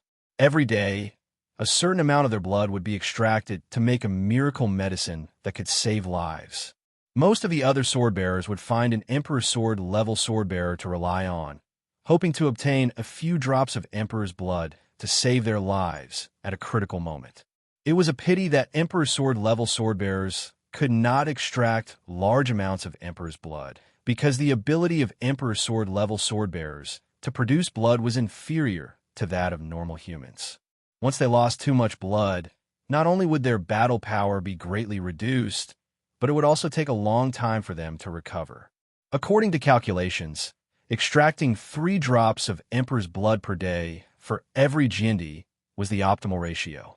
If this was exceeded, the Emperor Sword level sword-bearers would be severely affected. Later on, with the invention of the medical pods and even more black technology, most of the sword-bearers gradually got rid of their dependence on Emperor's blood and relied on the medical pods for emergency treatment. However, Emperor's blood was still very popular. This was because the medical pods required a safe environment for treatment, and Emperor's blood did not require this. It could be quickly healed by directly swallowing it. Such precious Emperor's blood flowed out of Zetian Jindy's body as if it did not cost money, and all of it dripped onto the soil beneath Zetian Jindy. This was not a small amount of Emperor's blood, but a huge amount of Emperor's blood. Guhan estimated that Zetian Jindy had released at least 5,000 cubic centimeters of Emperor's blood and allowed it to drip onto the soil to stop the wound on his wrist. At that moment, Zetian Jindy's face was pale and his body was weak. His hair had instantly turned white, and he looked like an old man with 1 foot in the grave. He did not look like Jindy at all. "Your Majesty, please take care." Guhan hurriedly helped Zetian Jindy, who was on the verge of collapsing, up and said with concern, "I'm fine. I just need some time to recover." Zetian Jindy waved his hand, then looked at the shards of the Yuan-2 and Abi swords beside him, and said weakly, "Come, place the shards where my emperor's blood fell." Guhan noticed that the soil where Zetian Jindy's emperor's blood had turned golden, it was not just a simple stain, but a small piece of soil had completely changed. The loose soil had become a dazzling, shiny gold. Guhan's hand touched the piece of gold. It felt like solid metal to the touch. The sovereign blood had completely turned the soil into gold. This was a genuine case of turning soil into gold. "Hurry up, don't waste time. When my emperor's blood is at its strongest, place the Yuan-2 and Abi swords on it." Zetian Jindy, who was behind Guhan, urged. Guhan nodded, then picked up the Yuan-2 and Abi swords and placed them on the small piece of gold that had been dyed by the emperor's sword. The moment the emperor's sword touched the piece of gold, something miraculous happened. The small piece of gold suddenly began to spread. Who knew whether it was 1 or 2 seconds, but the entire heaven and earth furnace, which was 10 kilometers in diameter, had turned completely golden. It was no longer a simple pit, but a huge furnace made entirely of pure gold. No wonder this place is called the furnace of heaven and earth. This entire basin is a furnace that needs Emperor's blood to activate. Guhan murmured to himself as he felt the miraculous furnace beneath his feet. Now, take out the Saint Seed and place it on the Yuan-Tu and Abi swords. Jatian, Jindy urged. Only with the power of the furnace of heaven and earth can we refine the Saint Seed and fuse the Yuan-Tu and Abi swords back together. Hurry up, we can't miss this crucial moment. Yes, Your Majesty. Guhan took out a piece of Saint Seed that was as bright as glass and placed it on the Yuan-Tu and Abi swords. When he saw this, Jatian Jindy, who had been nervous all this time, let out a sigh of relief. His face seemed to have a tinge of red. Help me get out of here. In 5 minutes, the lava underground will ignite the entire furnace. If we stay here, we'll just turn into a bowl of charcoal, Jatian Jindy said to Guhan. When Guhan heard that they only had 5 minutes, he immediately helped Jatian Jindy up and quickly walked toward the outside of the furnace of heaven and earth. As they walked, Guhan could feel it very clearly. The furnace of heaven and earth, which had originally been cold to the touch, had started to warm up. When they were halfway there, the warmth had become scorching hot, as if they were in a sauna. When Guhan brought Jatian Jindy to the outside of the furnace of heaven and earth, the furnace of heaven and earth had turned into a pot of boiling oil. The rubber insoles of Guhan's sneakers had all melted, turning into a pile of black paste. Your Majesty, what should I do next? Guhan asked Jatian Jindy. Next? You don't need to do anything else after this. Just wait quietly. The heaven-shrouding Sword Emperor stood up. He was extremely quick and seemed to have recovered from his weakened state. No more missions? But I haven't completed any missions after number 47. Guhan took out his mission list and glanced at it. He was surprised to find that mission number 46 was already shown as completed, but mission number 47 was not activated. Strange. Could it be that the mission was completed on number 46? Then why did they add numbers 47, 48, 49, and 50? I remember now. You might have some missions that you haven't completed yet. Jatian Jindy, who was standing behind Guhan, slowly lifted his foot and placed it on Guhan's back. Your Majesty, what is the meaning of this? Feeling Jatian Jindy's humiliating kick, Guhan asked angrily. Nothing. I just want you to help me with one last mission. Jatian Jindy's voice suddenly sounded creepy. Guhan sensed that something was wrong and immediately wanted to get up and run. But no matter how fast Guhan's reaction was, he was only a famed sword wielder. How could he be faster than an emperor sword wielder? Therefore, before Guhan could get up, Jatian Jindy had already kicked Guhan into the hellish furnace of heaven and earth. Chapter 732. After being kicked into the furnace of heaven and earth, Guhan's body slid down the smooth surface of the furnace. In the end, he returned to the center of the furnace, where the Emperor's blood had fallen and where the broken Yuan-Tu and Avicii swords were. As he slid down the furnace, Guhan's clothes had already turned into a pile of ashes. His yellow skin had also turned into charcoal. Faint yellow pus seeped out from his skin. According to medical terms, Guhan's burns had already covered more than 70% of his body. The temperature of the furnace had risen to 500 degrees Celsius, and it was still rising. Even though Guhan's body had been strengthened by the famed sword Maiden, he could only endure temperatures of around 200 degrees Celsius at most. Even if Guhan was possessed by a deity, he would not be able to last long in temperatures that were over 500 degrees Celsius for a long time. Guhan secretly estimated that he would not be able to last for long. In just 3 or 4 minutes, he would be roasted into a dried corpse by the flames of the furnace. Sword of Spring. At the crucial moment, Guhan pointed the tip of Heavenly Sword at his feet and used the Sword of Spring from the enigmatic 9 swords. The umbrella-shaped barrier had become Guhan's greatest support. It separated Guhan's body from the surface of the furnace of heaven and earth, preventing Guhan's body from coming into direct contact with the furnace. However, this was not a long-term plan. Every second that the Sword of Spring was maintained would consume a large amount of Guhan's sword chi. Guhan currently had 38,621 quarks of sword essences stored in his body. The Sword of Spring would consume 100 quarks of sword essences from Guhan per second. Going by this calculation, Guhan could last for another 386 seconds, which was around 6 to 7 minutes. Even though Guhan was separated from the surface of the furnace of heaven and earth, Guhan still had to endure the temperature of 200 degrees Celsius. The water in Guhan's body was quickly excreted as sweat in an attempt to lower Guhan's body temperature. However, it was like trying to put out a burning cart of firewood with a cup of water. If this went on, Guhan's body would be completely drained of water before the Sword of Spring disappeared. Fortunately, Guhan was not completely helpless. Guhan still had quite a lot of purified water stored in his dimensional pocket. The purified water was originally stored in the dimensional pocket as drinking water. He did not expect it to become Guhan's life-saving water. Guhan directly took out a bucket of purified water and inserted a straw into it. A large amount of cold and sweet purified water entered Guhan's throat through the straw. Then, under the guidance of the sword chi in Guhan's body, it quickly flowed into his various organs that were suffering from dehydration. Guhan even skipped the conversion process of sweat and directly forced the purified water out of his skin through the sweat glands on the surface of his skin, forming small water droplets. This made Guhan's body look like a lotus leaf covered with dew in the morning.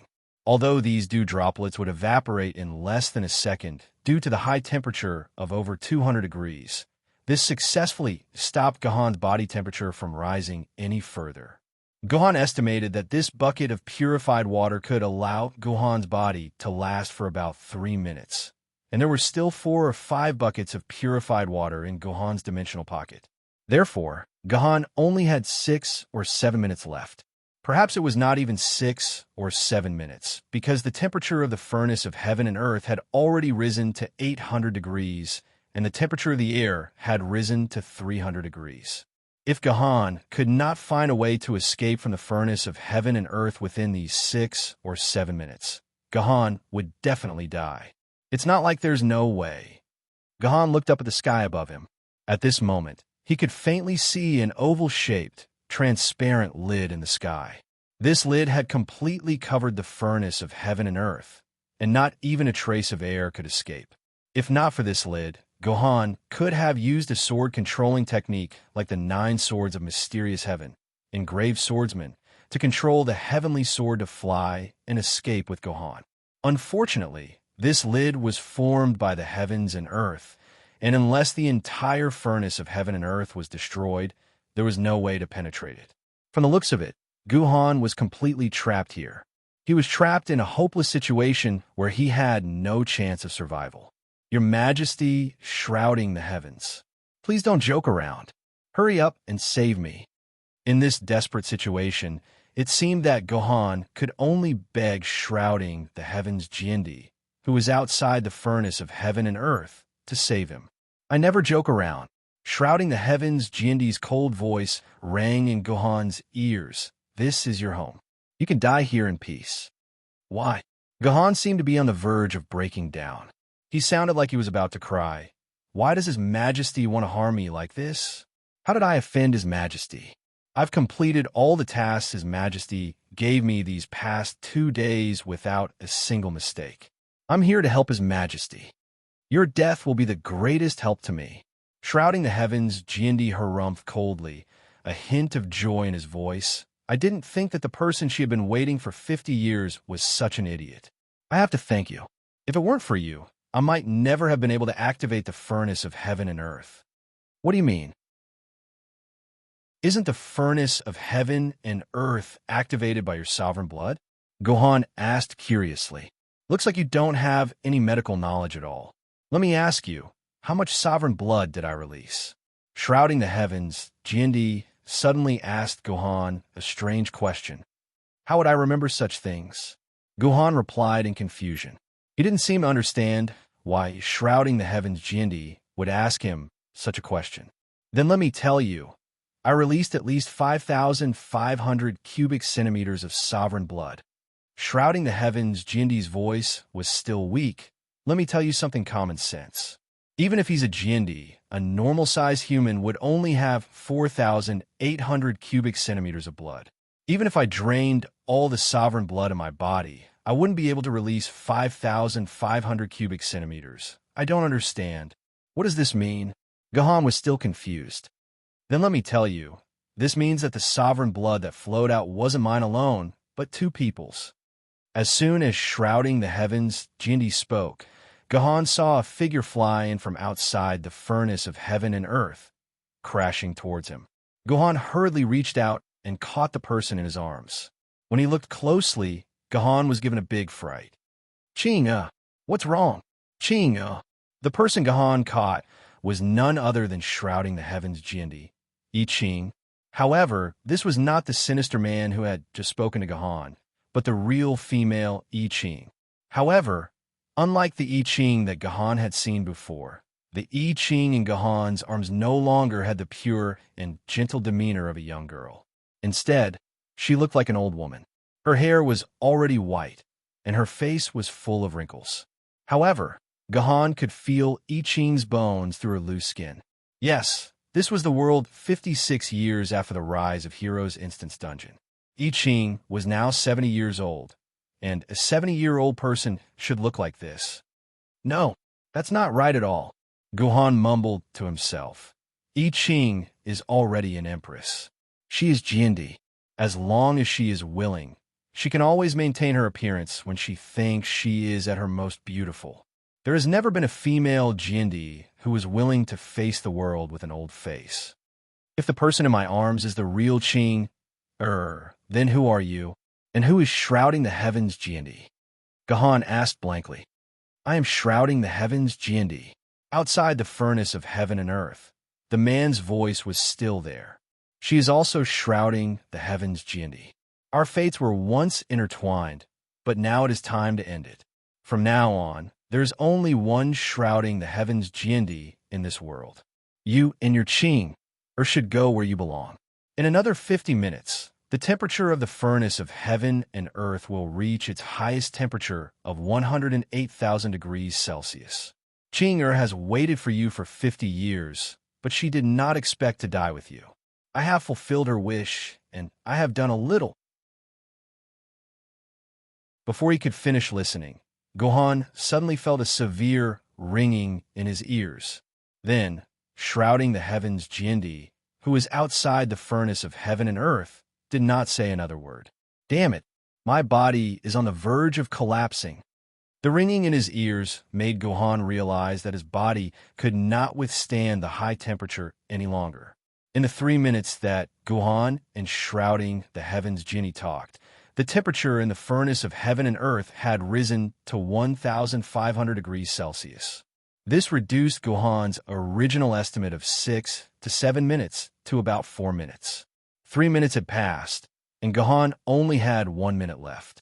Cough, cough, cough. Gahan suddenly coughed, and a stream of water spurted out of his throat. Gahan's esophagus had been burnt by the high temperature, and the purified water that entered Gahan's body through his esophagus was naturally spurting out from this hole. This was only the beginning. In the next 10 seconds, more and more of these burnt holes appeared on Gahan's body. At the same time, Gahan's consciousness became blurred, and it looked like Gahan would not be able to hold on for much longer. Fish! Big blue flower fish. Suddenly, Gahan's half-melted ears seemed to hear this. Big blue flower fish. The moment Gahan's consciousness was about to completely fade, he instinctively opened his dimensional pocket and released the large blue and white fish in his pocket. Chirp, chirp. Although he did not know why a big blue flower fish would make the chirp of a mouse, it became a sound that was like the sound of nature in Gahan's sleep. After the sound rang out, Gahan felt the temperature around his body begin to drop rapidly, as if he had returned to the normal world. At the same time, a drop of liquid with a fishy smell dripped into Gahan's mouth.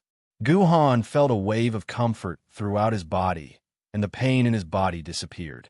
What replaced it was an indescribable itch. This itch was more than 1,000 times more painful than the itch caused by a mosquito.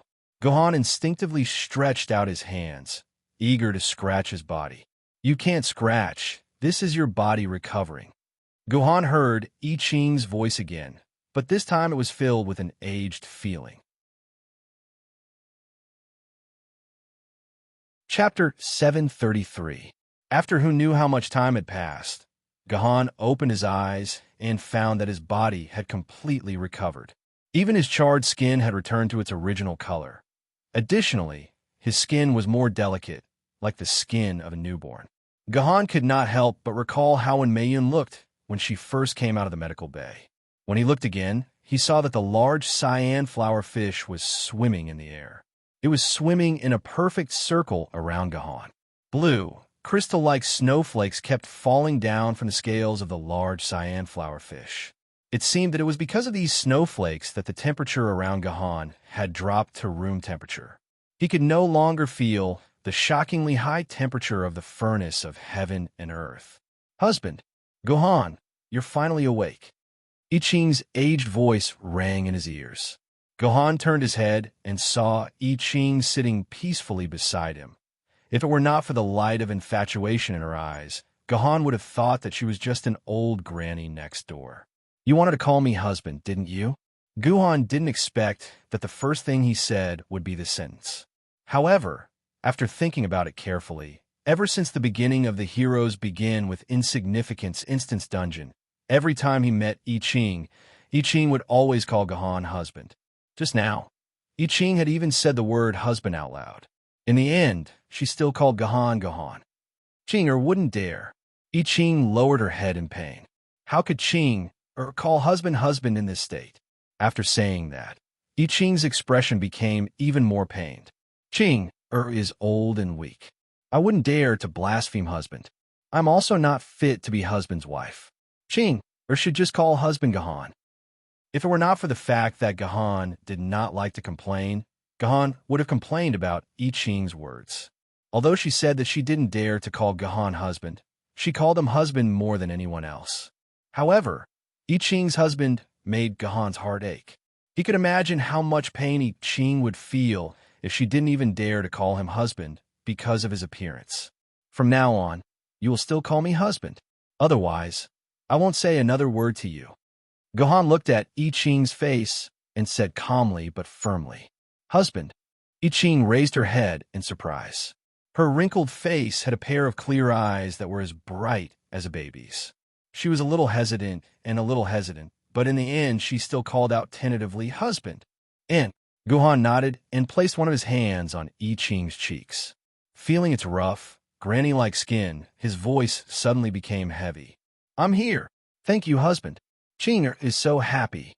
I Ching, the old granny, laid on Gohan's leg like a young girl and muttered to herself, "Husband, why are you so stupid? You jump step by step into the furnace of heaven and earth. When did you become so stupid? If I didn't jump down on my own, how could I see you?"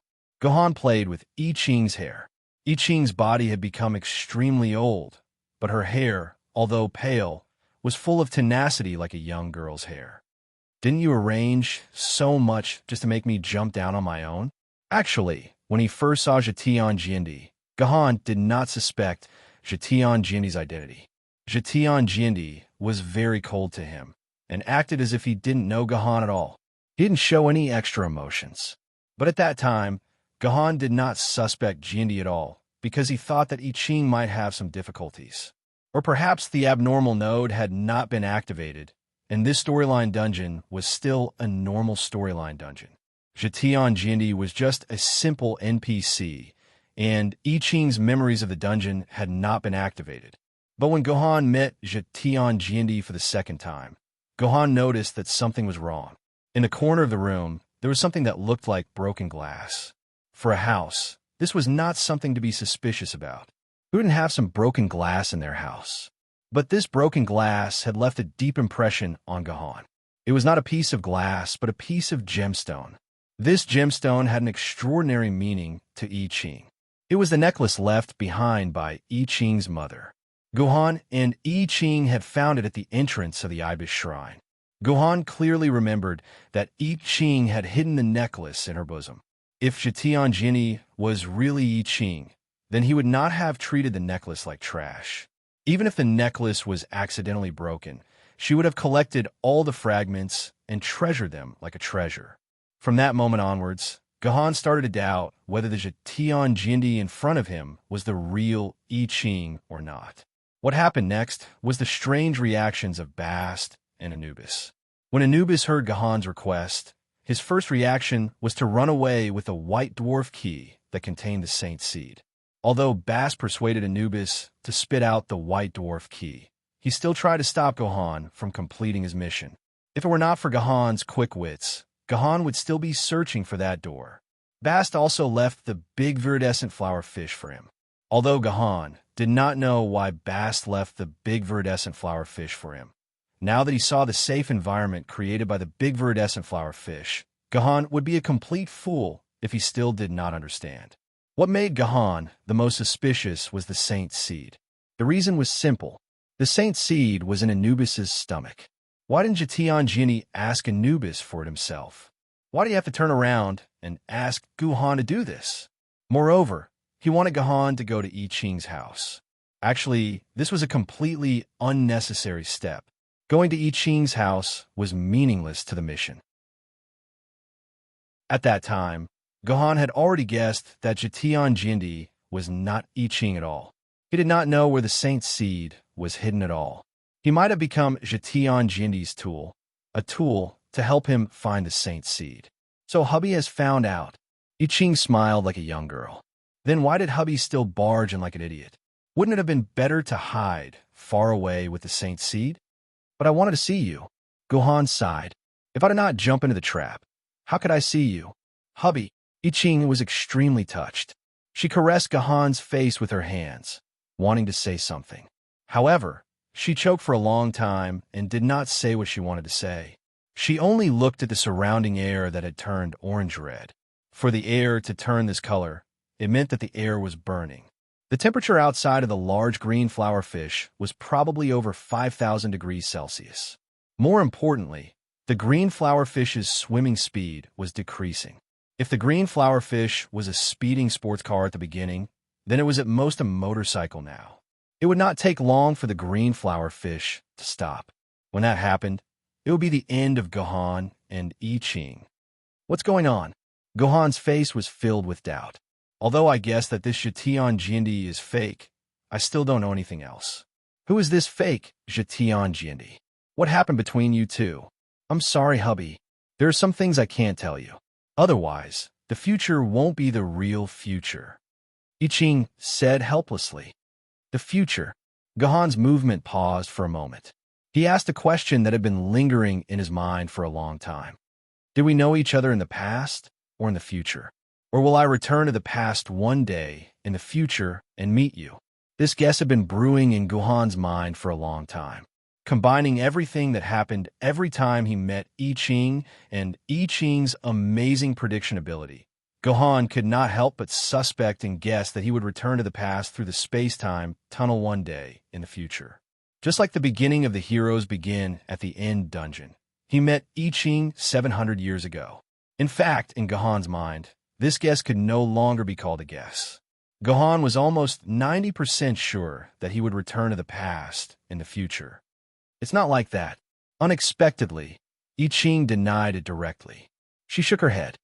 Hubby, you've always been smart.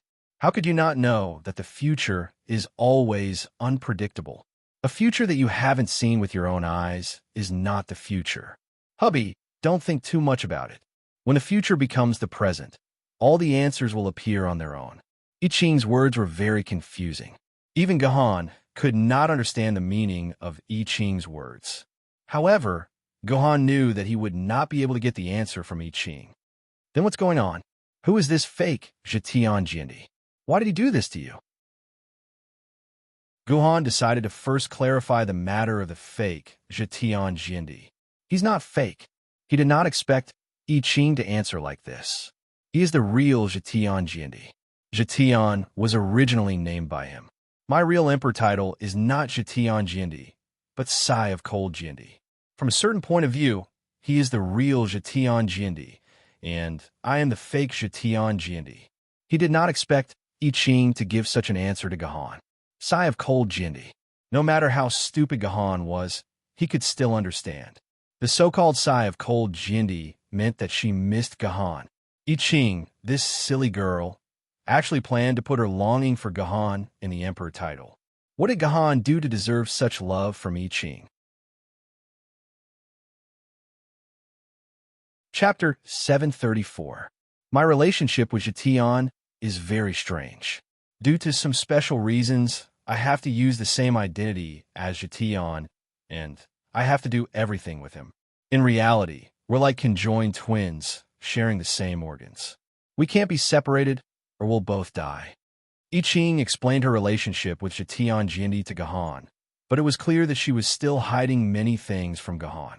She chose not to talk about the most important information, only telling Gahan what she was willing to let Gahan know. Actually, Jitian's original intentions weren't bad. It's just that his ideals were different from mine. He was unscrupulous when it came to doing things. He could sacrifice many lives for his own goals. At this point, I Ching sighed deeply. Later on, the differences between us got bigger and bigger, and the hatred between us got deeper and deeper. In the end, he didn't care about the bond between us. In the end, he decided to kill me and become the real Sky Shrouding Sword Emperor. During that damned period, I couldn't hide many things from him, so he knew many of my secrets and knew of your existence. However, he didn't know about you. He only knew that you were the person I loved the most. If I had you in my hands, I would have to listen to him. Later on, we had to fight a great battle against the Heavenly Court. This battle concerned the future of humanity, as well as one of his ultimate goals. That's why I didn't suspect him at all. I never expected him to plot against me behind my back. As he spoke, I Ching's hand clenched into a fist, as if he wanted to punch Jitian with all his might. However, he underestimated my strength. I fought back at the last moment, and Yuan-Tu's Avici twin swords were broken in that battle. However, he still won in the end. I was captured and imprisoned by him, and I've only met my husband now. Although he won, Yuan-Tu's Avici twin swords were broken. He can't even be considered an immortal sword wielder.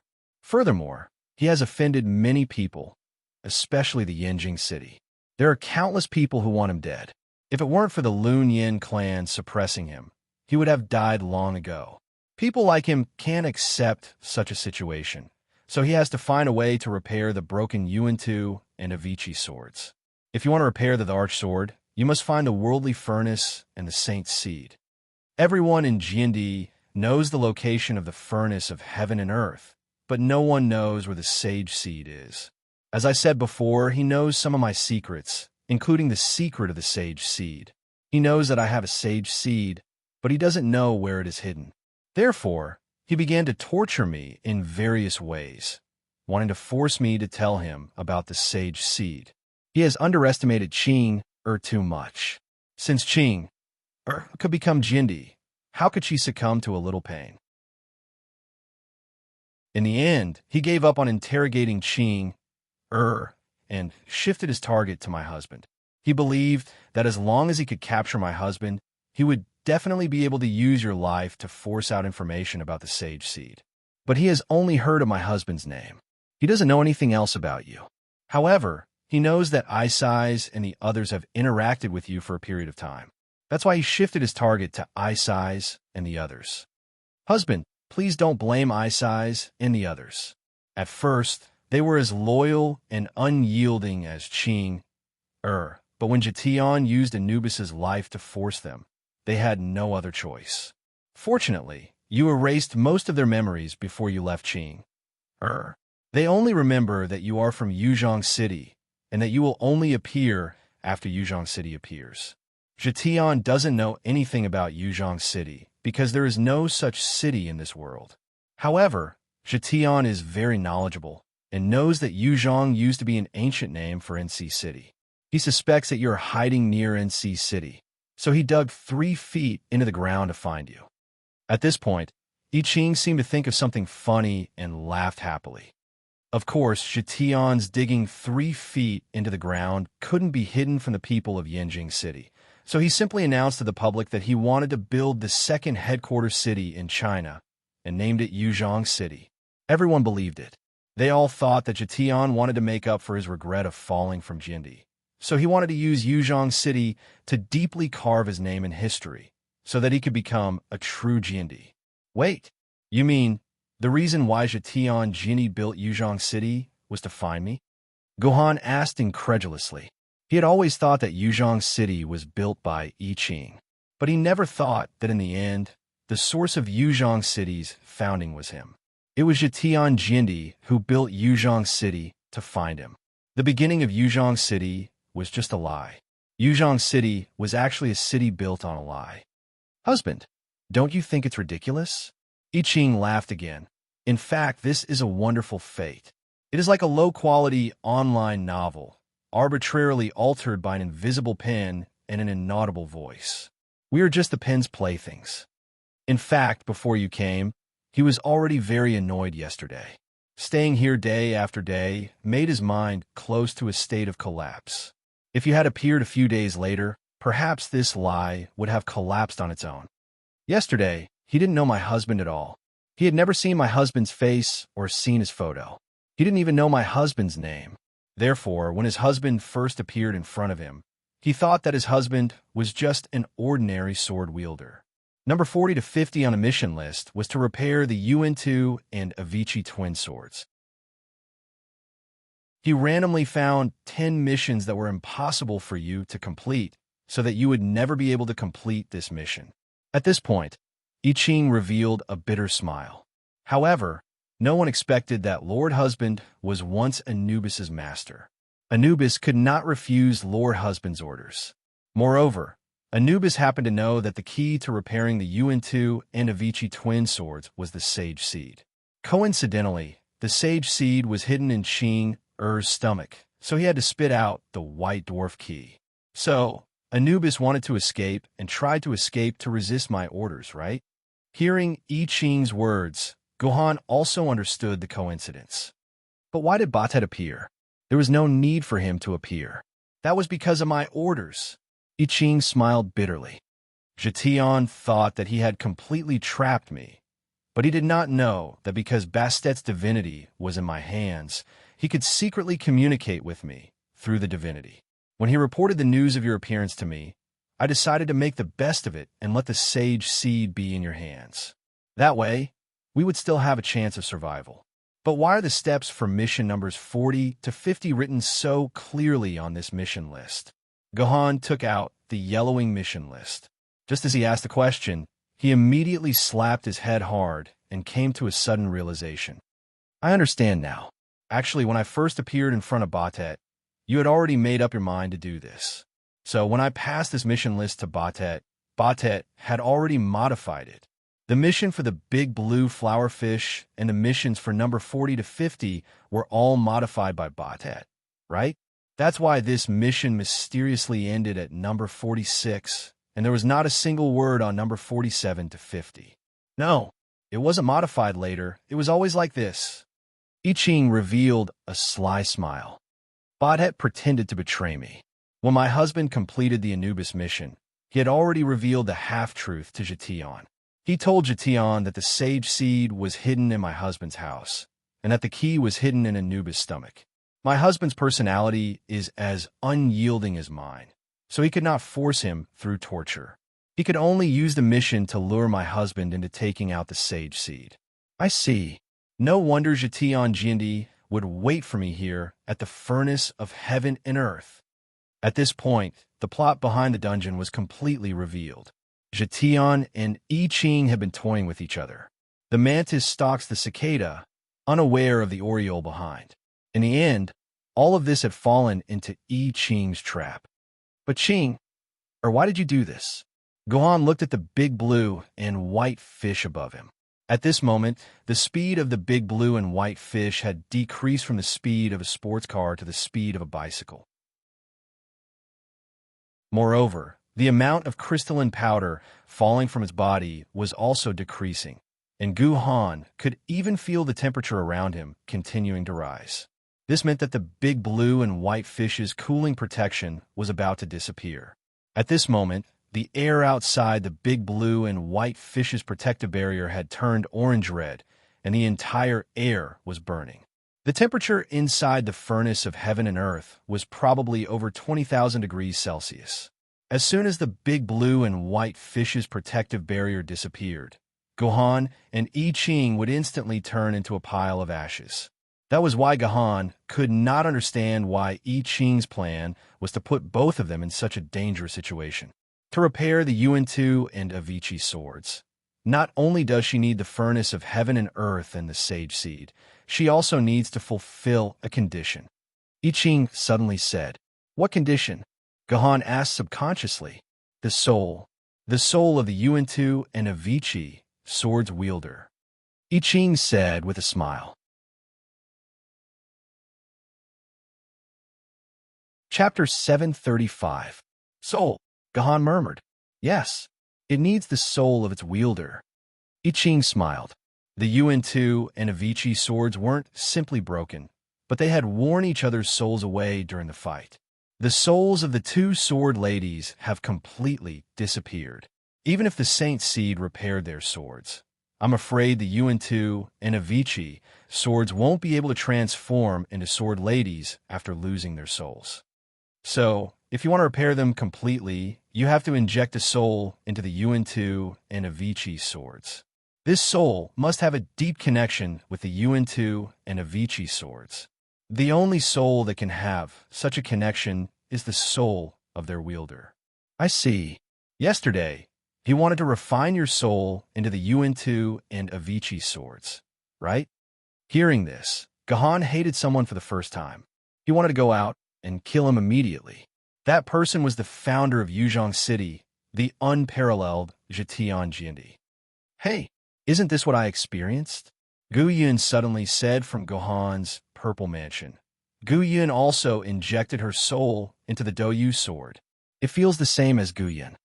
It's different from you, Gohan said in the purple mansion. Gu Yun's sword mark rolled in Gohan's purple mansion as if it was expressing its dissatisfaction. And then?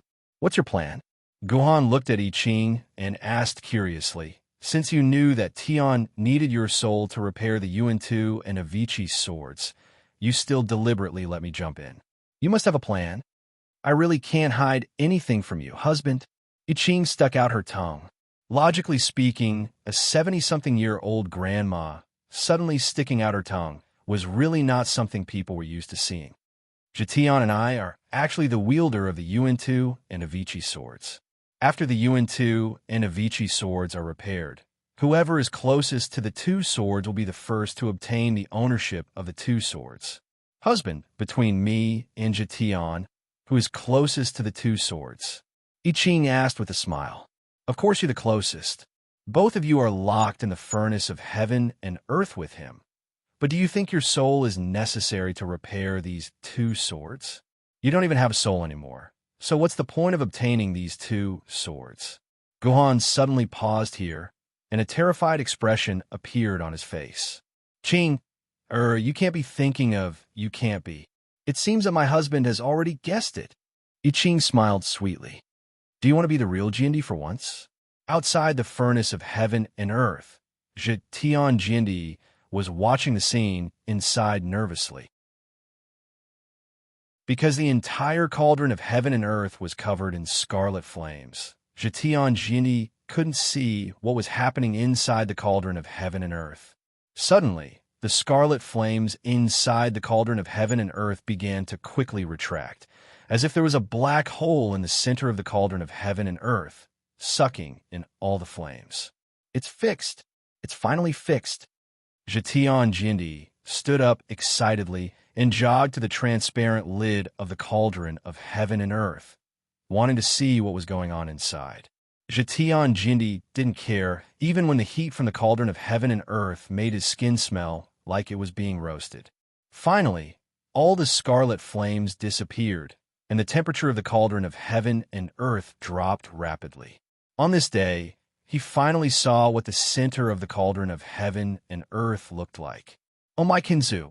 But when Jitian Jindi saw what was going on inside, he stumbled backwards and fell to the ground. He saw that the UN-2 and Avicii swords had indeed been repaired, glowing brightly with divine light and in perfect condition. In fact, they looked even stronger than before. But, the two swords weren't on the ground, but in someone else's hands, and that person's eyes just happened to look at Jitian Jindi's position. When their gazes met, Jitian Jindi fell to the ground in fright. He's still alive? How is that possible? Jitian couldn't understand why the UN-2 and Avicii swords were in the hands of the military governor from Yinjing City. Shouldn't he have been burnt to ashes by the high temperature at the first moment? No, he's just bluffing. He's not the wielder of the UN-2 and Avicii swords. How could he really use them? Once the lid is opened, the UN-2 and Avicii swords will fly back to me on their own. Jijindi suddenly regained his confidence.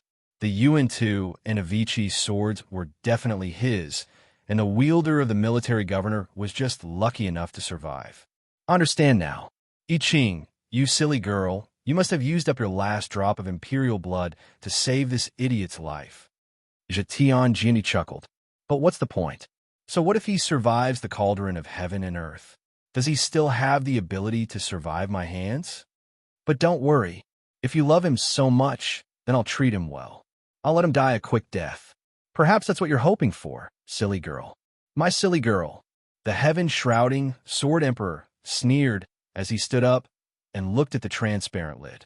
When this furnace lid disappeared, it would be the time when he truly became a sword emperor. A minute later, when the last bit of light in front of Jitian Jindi disappeared, the moment Jindi had been waiting for had finally arrived. Come back, my UN-2 and Avicii swords. Jitian Jindi let out a loud cry. The UN-2 and Avicii swords in Guhan's hands immediately flew towards Jitian Jindi, as if they were obeying Jindi's orders. Ha ha ha! What's mine will always be mine. I can finally become a real Jindi. Seeing the UN-2 and Avicii swords flying towards him, Jitian Jindi was happy from the bottom of his heart.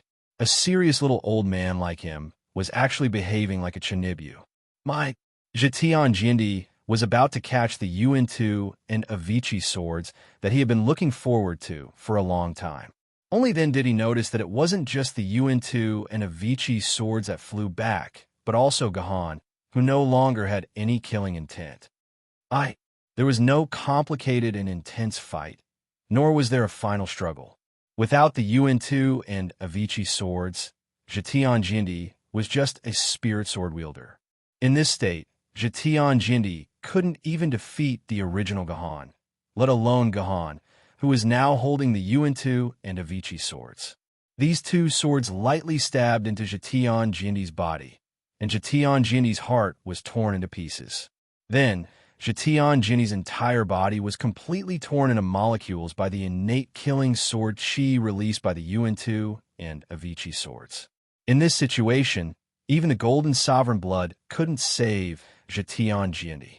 You can actually use the innate killing sword chi.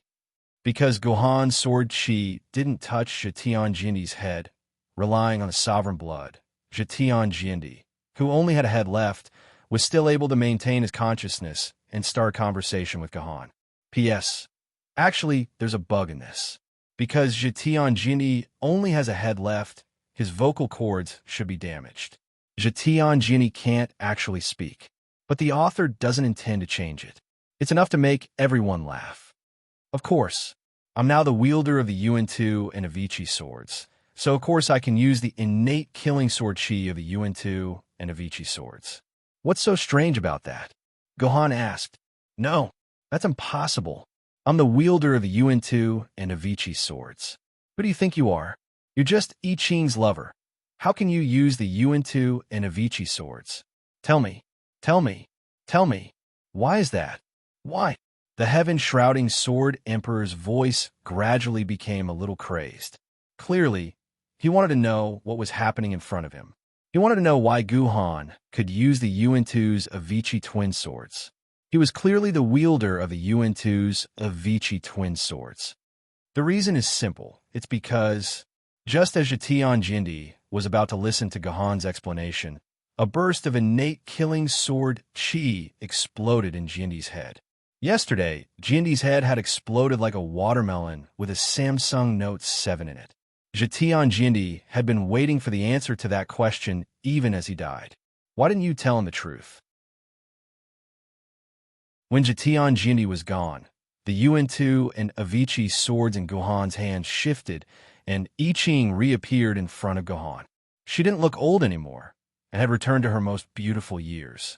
She looked exactly like the sweet I Ching Gahan had seen in Chanyang Mountain. I heard there was a rule before the apocalypse. Bad people can't talk nonsense before killing, and they can't explain anything, or they'll die for sure. Gahan turned to I Ching. But we're not bad people. We're good people. I Ching didn't look happy at all, even though she'd killed her nemesis. Instead, she looked sad for Jitian Jindi's death. He was a pitiful man. I don't want him to die with so many questions in his head. I want him to die in peace and comfort. I Ching murmured, Sister I Ching, when I was still the Yu King, I understood one thing. I can't show any mercy to my enemies because my enemies died because of his mercy. The King of Yu suddenly appeared behind I Ching and said to her, However, this King of Yu looked a little strange. Compared to the original King of Yu, the current King of Yu was taller and his figure was fuller. More importantly, King Yu's appearance changed greatly. She looked extremely similar to I Ching, as if they were sisters.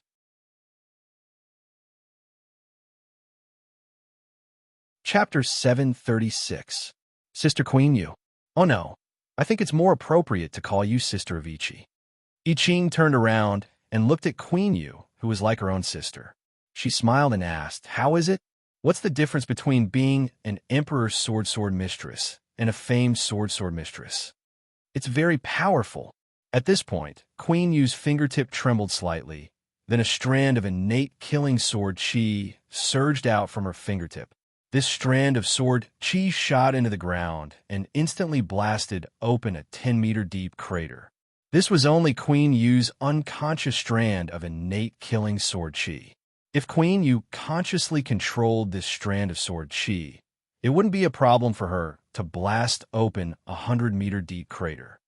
I can't help but want to destroy the world. This power is too hard to control. Queen Yu looked annoyed. It seemed like she couldn't deal with this power that she had lost control of. Everyone should have guessed that Queen Yu's soul and I Ching's soul had entered the Yuan-Tu and Avicii swords, becoming the souls of one of the two swords. This was also why Gahan could use the Yuan-Tu and Avicii swords. At the most critical moment in the cauldron of heaven and earth, I Ching had suggested letting her soul enter the Yuan-Tu and Avicii swords and become Gahan's sword mistress, so that Gahan could use the Yuan-Tu and Avicii swords' power to defeat Jitian. However, there was a huge problem. Jitian wasn't dead, so the Yuan-Tu and Avicii swords couldn't be synchronized again. Only I Ching, who was also one of the Yuan-Tu and Avicii swords, could use the repaired Yuan-Tu and Avicii swords. This formed a paradox. I Ching's soul had to enter the Yuan-Tu and Avicii swords to repair it. However, once I Ching's soul entered the Yuan-Tu and Avicii swords, only Jitian could use the Yuan-Tu and Avicii swords. However, this seemed to be within I Ching's expectations, so she quickly proposed a solution, which was to bring the soul of Gahan's sword Maiden into the Yuan-Tu and Avicii dual swords. In any case, the Yuan-Tu and Avicii dual swords were dual swords, so it was not a problem to accommodate two souls.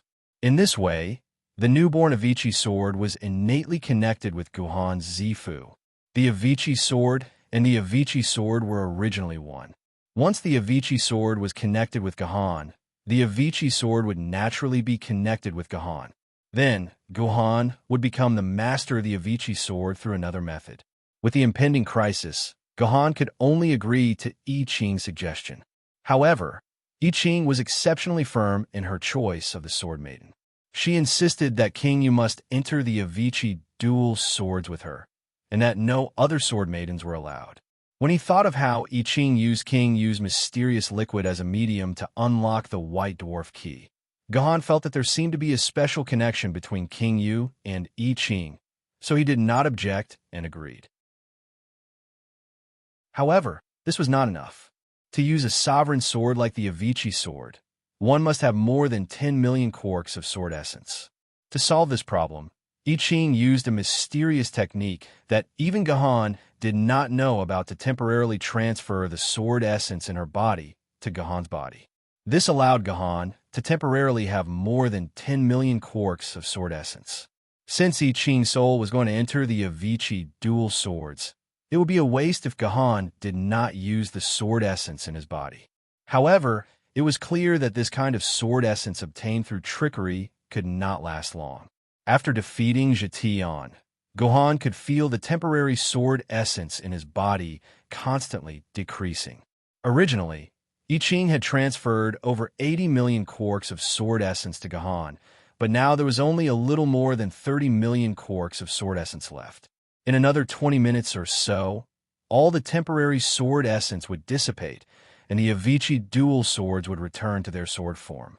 When Gahan truly had more than 10 million quarks of sword essence, the Avicii dual swords would be able to transform into sword maidens once more. However, Gahan did not take this to heart. At the end of the day, this world was still a dungeon world. Once he returned to the main world of the game, King Yu should return to his original state, and the Avicii dual swords would no longer have anything to do with Gahan. System prompt. The dungeon will close in 10 minutes. Players, please be prepared. The sudden system prompt shocked Gahan. He thought that this dungeon would not have any more system prompts. Ever since the second quest was given, the dungeon had not given Gahan any more system prompts. This was very strange. The guide on the forum clearly stated that this system prompt would continue until the fifth quest. Gahan looked at the time. The dungeon had been going on for nearly 40 hours. No wonder the system prompt said that the dungeon would close in 10 minutes. Ching, I have to leave in 10 minutes. Can you leave with me this time? Gahan asked as he held I Ching's hand, even though he knew that it was impossible. Darling, you must be joking. Ching Er's existence depends on this instance dungeon. Now that this instance dungeon is about to end, Ching Er's mission has been accomplished. Ching Er wants to go where she belongs, I Ching said with a smile. However, there was a hint of pity in her eyes. I owe you too much. Gahan's heart ached. If it was possible, he wanted to keep I Ching by his side, even if he had to pierce through the sky. Darling, don't be sad. Ching is not dead. Ching Er is still waiting for you in the world above. I Ching's eyes turned into crescent moons as she smiled. Ching Er, I have a question. Is everything that I experienced in this dungeon real? Did you really become one with the Avicii dual swords in the real world? This was the question that had been lingering in Gahan's heart since the beginning.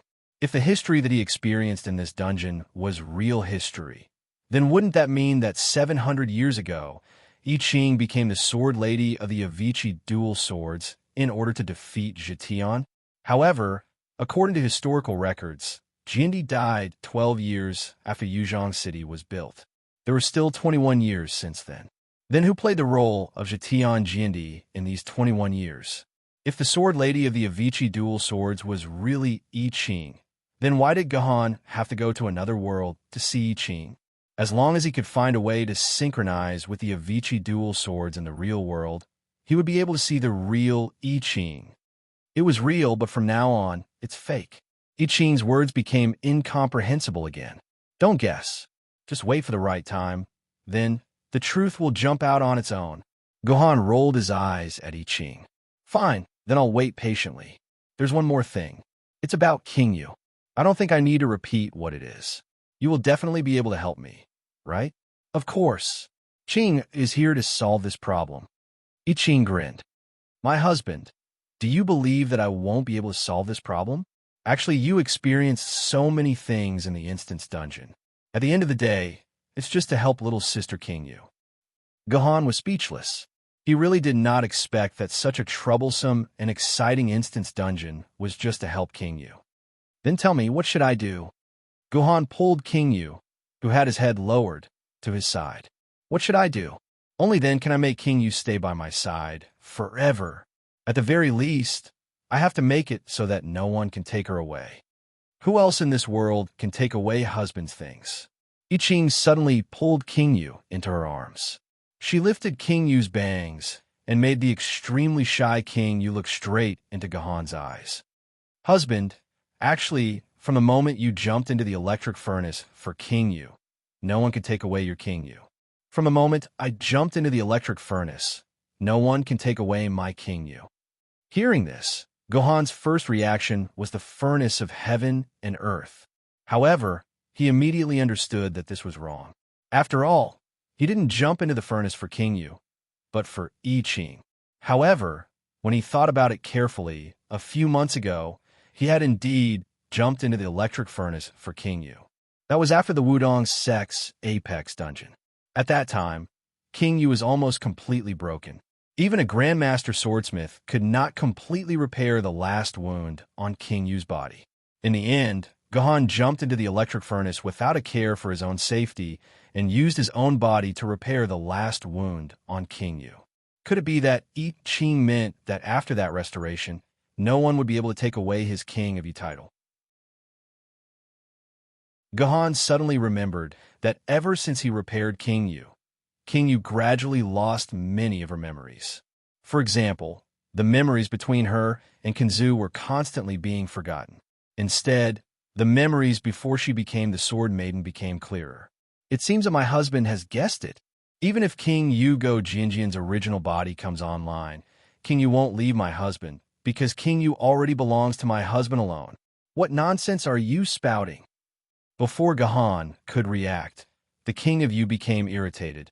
You say I'm not the King of Yu, Go Jinjian? Then what am I? Did it pop out of a rock? As the King of Yu spoke, over 108 killing pass sword cheese shot out from his body. All the nearby hills and plants were instantly razed to the ground. Smoke and dust filled the air, covering the sky and the sun. It was as if the world had entered the end of the world. Everyone had to understand King Yu's sudden outburst of emotions. It was as if one day, someone suddenly told you that you weren't you, but someone else. You would probably collapse from being unable to believe reality. I don't care what you are, but you're definitely not the King of Yu, Go Jian. I Ching said coldly. You're my husband's Sword Maiden, that's all.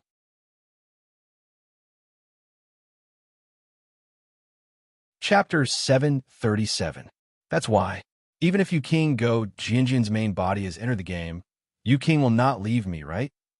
Gohan forcefully interrupted the argument between Yu King and I Ching.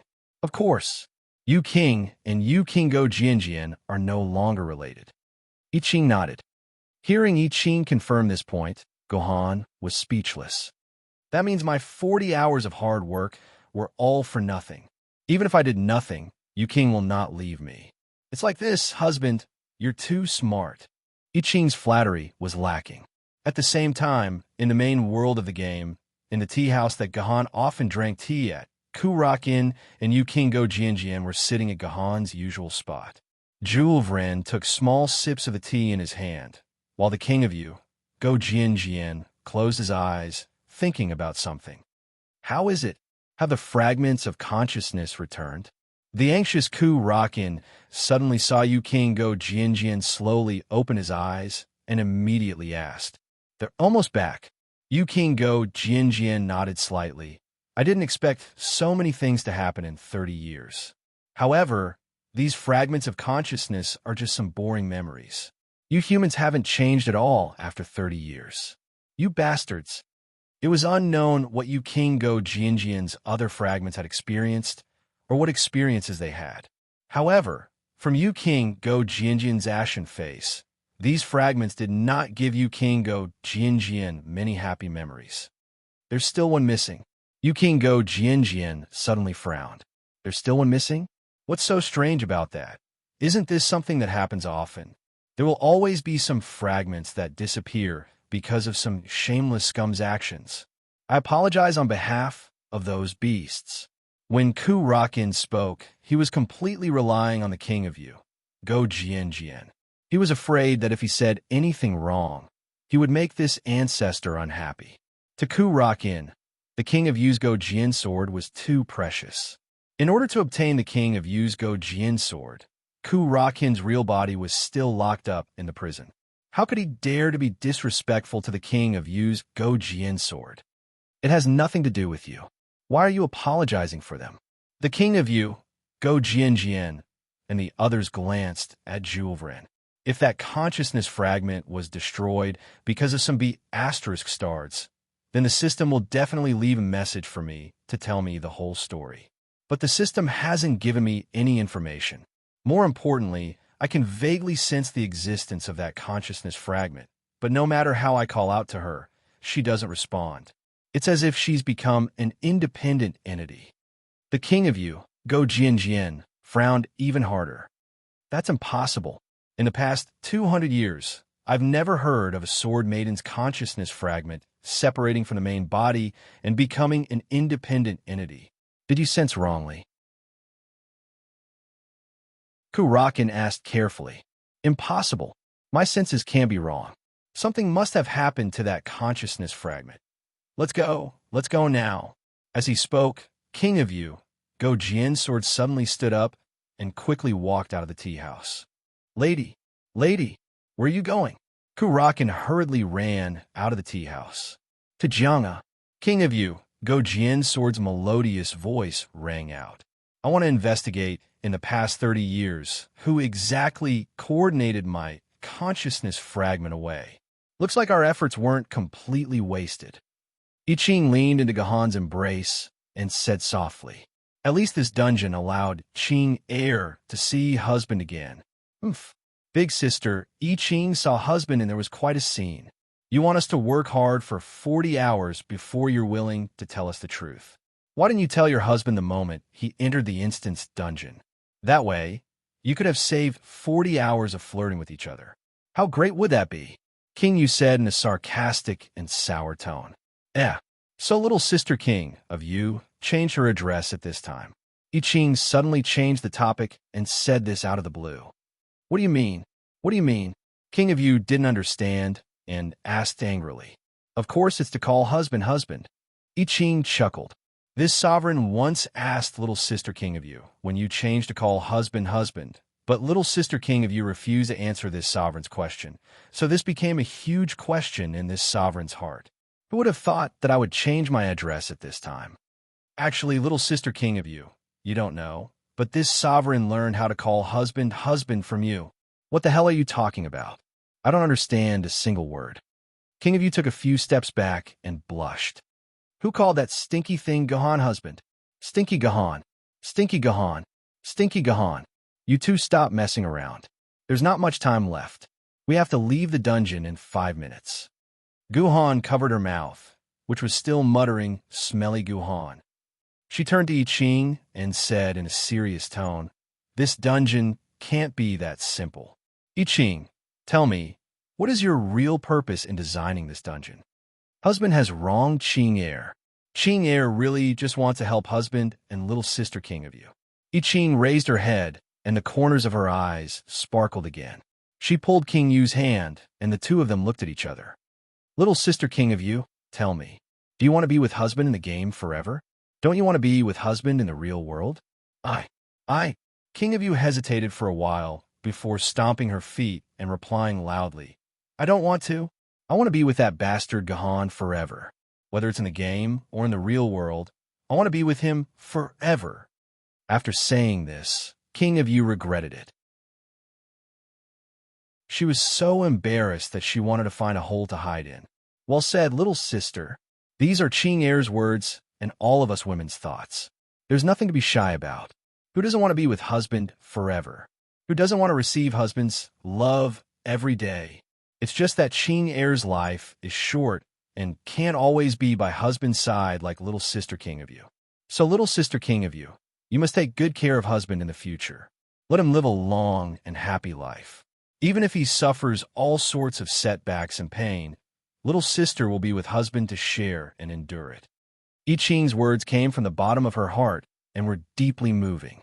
Not only was King of Yu moved, even Gahan's heart couldn't help but beat wildly.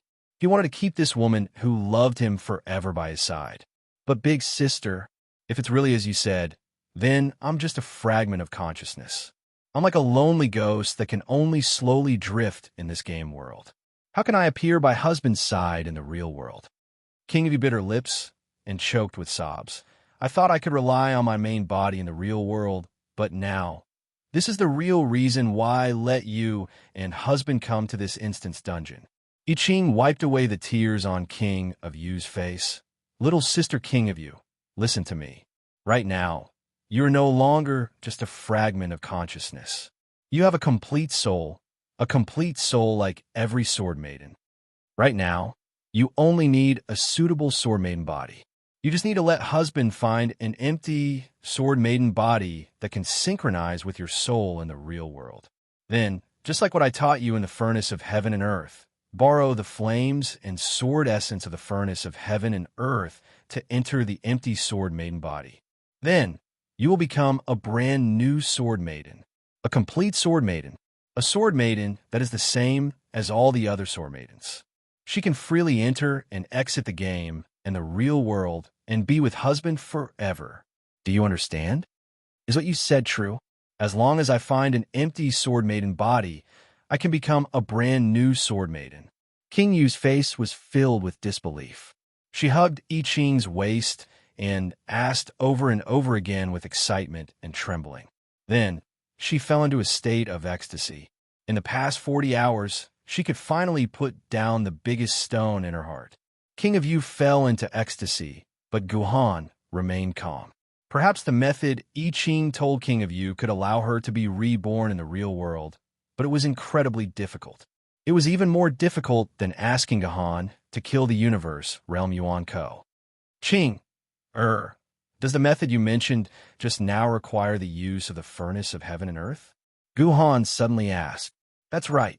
Fusing the soul into a sword maiden body is an extremely heaven-defying matter, so it requires the power of the world. Only the furnace of heaven and earth can have this power. Husband, you must activate the furnace of heaven and earth. That's easy for you to say, but how do I get so much sovereign blood? Gahan's expression could no longer be described as unsightly. This was an unsolvable problem for Gahan. According to his experience in the Instance Dungeon, if he wanted to activate the furnace of heaven and earth, he would need at least 5,500 cubic centimeters of sovereign blood. This 5,500 cubic centimeters of sovereign blood was equivalent to 2/3 of Jindi's HP. You want Gahan to ask how Tian Jindi and Longshur Jindi for 2/3 of their sovereign blood? This was simply impossible. Even if Gahan was the son of Jindis, the two Jindis wouldn't give 2/3 of their sovereign blood to Gahan.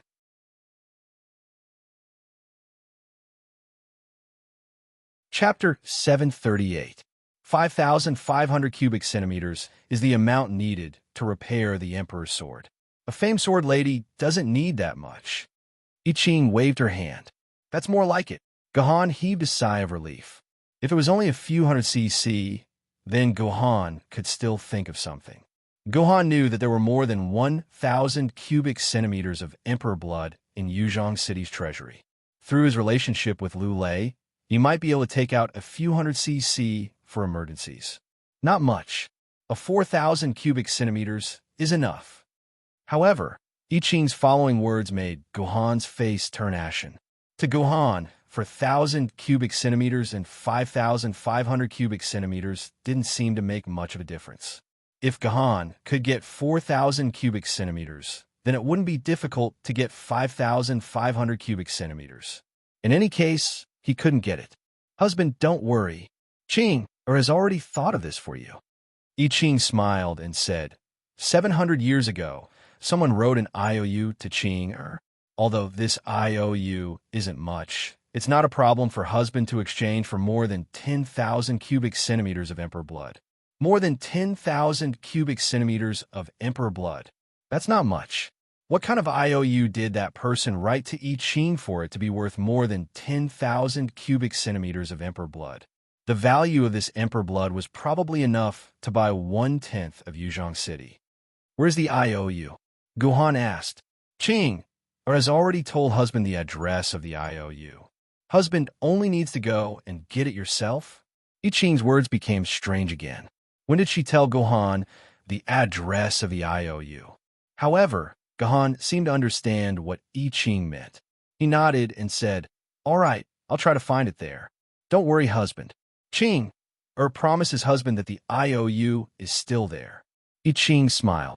Emperor blood is only one problem. The more important thing is the sword lady's body you mentioned. Do I need to find a broken sword lady to be King Yu's new body? King Yu is currently using the broken Avicii sword's body. Did he want Gohan to break the Avicii sword again and replace it with King Yu's body? No. I Ching shook his head and said, the sword lady's body needs a pure body, and there can't be a soul inside. All the sword maidens that were broken did not really die. Their souls were still hidden in the sword. Otherwise, how could those sword maidens that were broken even talk about being repaired? If King Yu wants to be reborn, he must have a sword maiden body that has lost its soul. A normal sword maiden definitely won't do. Nonsense. Then why would the Yuan-Tu Avicii twin swords work? King Yu retorted. Because the souls of Yuan-Tu and Avicii swords have completely perished. I Ching sighed. When I was ambushed by Jatian and was about to die at the hands of the Jade Emperor, it was Yuan-Tu who sacrificed her soul to self-destruct. She gravely injured the Jade Emperor and destroyed Avicii's soul as well. Therefore, the Yuan-Tu and Avicii twin swords have long lost their souls. King Yu, you're able to occupy the Avicii twin sword's body. I see. King Yu nodded in understanding. Then we just have to find a sword maiden's body whose soul has also perished. I remember that many sword maidens in history reached this step. There were even 2 immortal sword maidens. That's impossible. I Ching did not speak. Gohan said directly, according to the agreement between us humans and sword maidens, if the sword maiden's soul completely disappears and cannot be repaired, humans will melt their bodies once again and scatter them into this land. They will return to where they came from. Since ancient times, all the sword maidens have been buried like this. It is impossible for us to find the sword maiden's body whose soul has perished. Don't worry. If the past is gone, then I'll just wait for the future. In 8 to 10 years, there will be an unlucky sword maiden that will appear. At that time, I will be too embarrassed to disturb her rest. King Yu said, no, that's too passive. Gohan shook his head. This kind of thing is rare. Even if I wait 8 to 10 years, I might not encounter such an opportunity. What if it doesn't come in 8 to 10 years? What if it doesn't come in 30 to 40 years? Then King Yu, won't you forever? This is already the best ending. What else can I ask for? Facing Gohan's objection, King Yu smiled freely. Originally, I didn't have any hope when I came to this dungeon. I just want to be able to spend some time with you, husband. Every minute counts as a minute for me. Then, before I receive the summons from the main body, I will erase all of my memories. I will never let you down. Even if the situation is better, I will only be separated from the game and locked in a cage that will never see the light of day. Right now, I'm already very satisfied. Although I can't enter reality, I can return to my previous life. Every day, I will sit in the house and wait for my husband to come online, whisper a few words to me, do some embarrassing things. Actually, this kind of life is already very perfect for me. I don't have any more extravagant wishes. Husband, listen to King Yu. Let this matter end like this. Actually, our lives haven't changed at all. It's still the same as before, isn't it? When King Yu said this, she was choking with sobs. With a trembling voice, she threw herself into Gohan's arms, and then she burst into tears. Everything will be fine. Seeing this, I Ching revealed a mysterious smile and slowly walked behind King Yu. He patted her back and whispered into her ear, don't worry, King Yu, I'll be fine.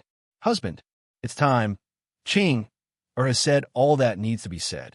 Please take care of yourself. Husband, Ching, will see you again sooner or later. I Ching looked at Gohan with the same hot tears in her eyes as she said, Ching, wait, I still have something to say. Before Gohan could finish, the entire world darkened.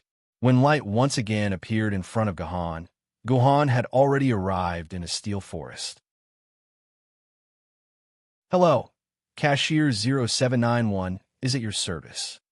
Seeing the familiar, beautiful Cashier 0791, Guhan knew that he had returned to the Instance Dungeon's settlement center. Rise from the Ground had already come to an end. There was nothing much to say after that. Guhan completed all the quests on the quest list and naturally received an SSS rating as a reward. After the Instance Dungeon ended, the rewards given to Guhan were routine. The only thing worth looking forward to was the treasure that the golden egg at the end could produce. Congratulations to player Military Governor. You have opened the golden egg and obtained a precious bottle of Emperor's Blood, 20 drops. Guhan opened the golden egg and obtained a bottle of 20 drops of Emperor's Blood. Emperor's Blood. Healing item. Tradable. Unbound. Drops upon death. Quantity, 20 drops. Description. Jindi's blood can quickly recover the player's injuries and the sword essence in the player's body. Usage effect. Each drop of Emperor's Blood can recover 50% of the player's body damage and recover 100,000 sword essence points. Remark. The sword essence points recovered cannot exceed the player's sword essence limit. Looking at this reward, Guhan didn't know whether to laugh or cry. Whatever he wanted, it really came true. If this small bottle of 20 drops of Emperor's Blood was sold, it could be sold for at least 1 million renminbi. However, these 20 drops of Emperor's Blood added together was probably less than 1 cubic centimeter. Guhan needed more than 4,000 bottles of such Emperor's Blood. In terms of money, it would be 4 billion. But then again, if Emperor's Blood could really be bought with money, then Guhan couldn't ask for more. Because at this time, Guhan's account had a total of 72 billion renminbi. This was the gambling reward that Guhan had obtained from defeating the number 1 sword wielder of the Spirit Sword level in the 8th City Sword Tournament. Because there were less than 100 players who bought this option in the entire game, and among these 100 players, only Guhan had bet more than 10 million. Therefore, of the nearly 80 billion renminbi that all the players had bet on Guhan, in the end, more than 89% of it went into Guhan's account. Unknowingly, Guhan had become one of the richest people in the human world. If there was a ranking list of the richest people, Guhan would probably be able to rank around 100. Taking out 4 billion to buy Emperor's Blood was just a small gesture for the current Guhan.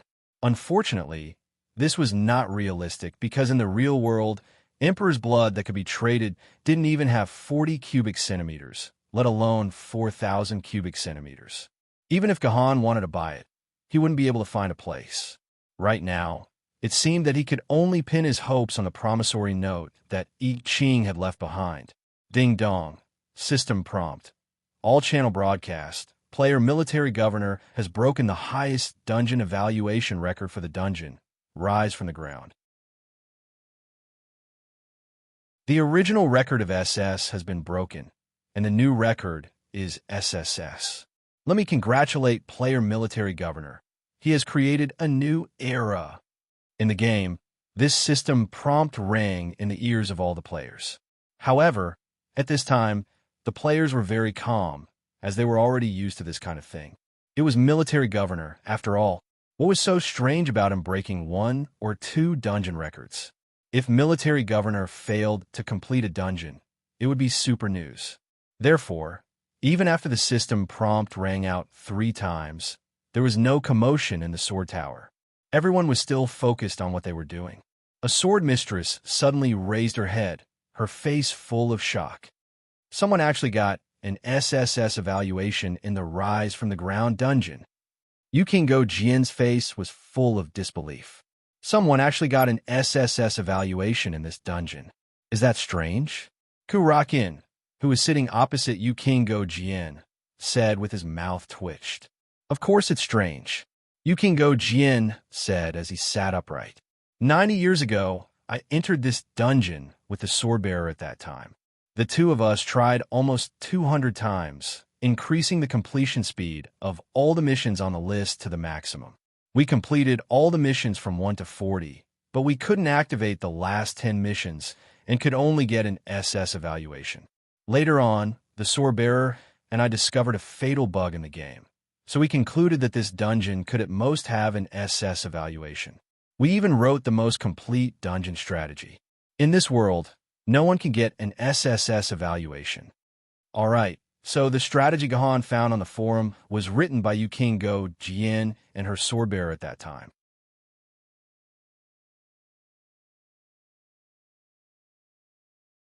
Chapter 739. There's nothing strange about it.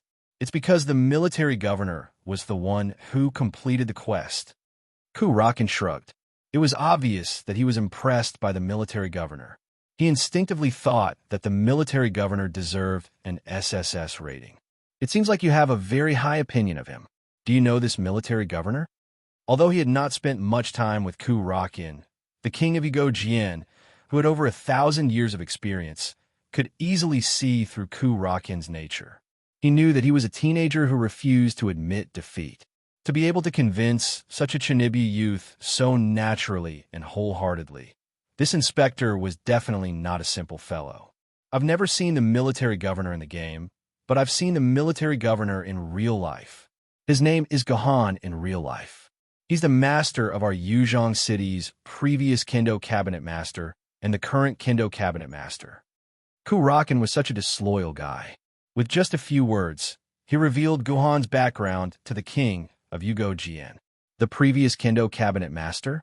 Then wouldn't he be an old man in his 70s or 80s? Why would he still be interested in clearing a famed sword-level dungeon? The king of Yugo Jian asked in confusion.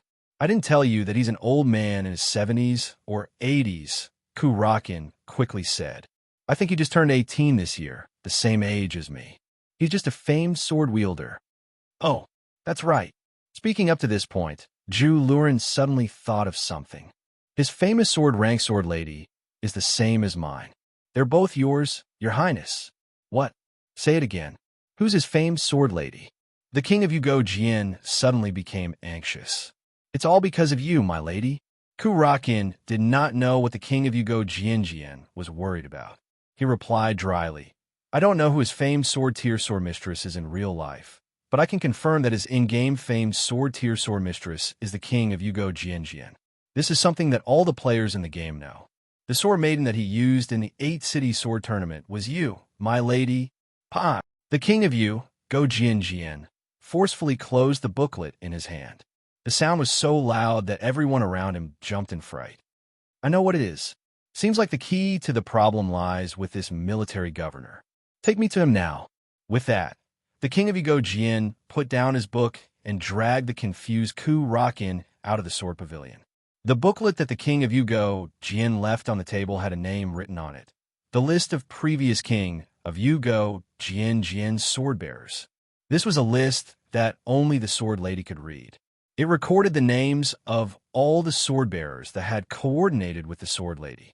It seemed like the king of Yugo Jian did not find the military governor's name on the list. Is he still in the game? Song Yifei quietly pushed open a door and saw that Guhan was still lying on the bed with his helmet on. He could only sigh slightly, and then poured all the delicious food on the table into the trash can.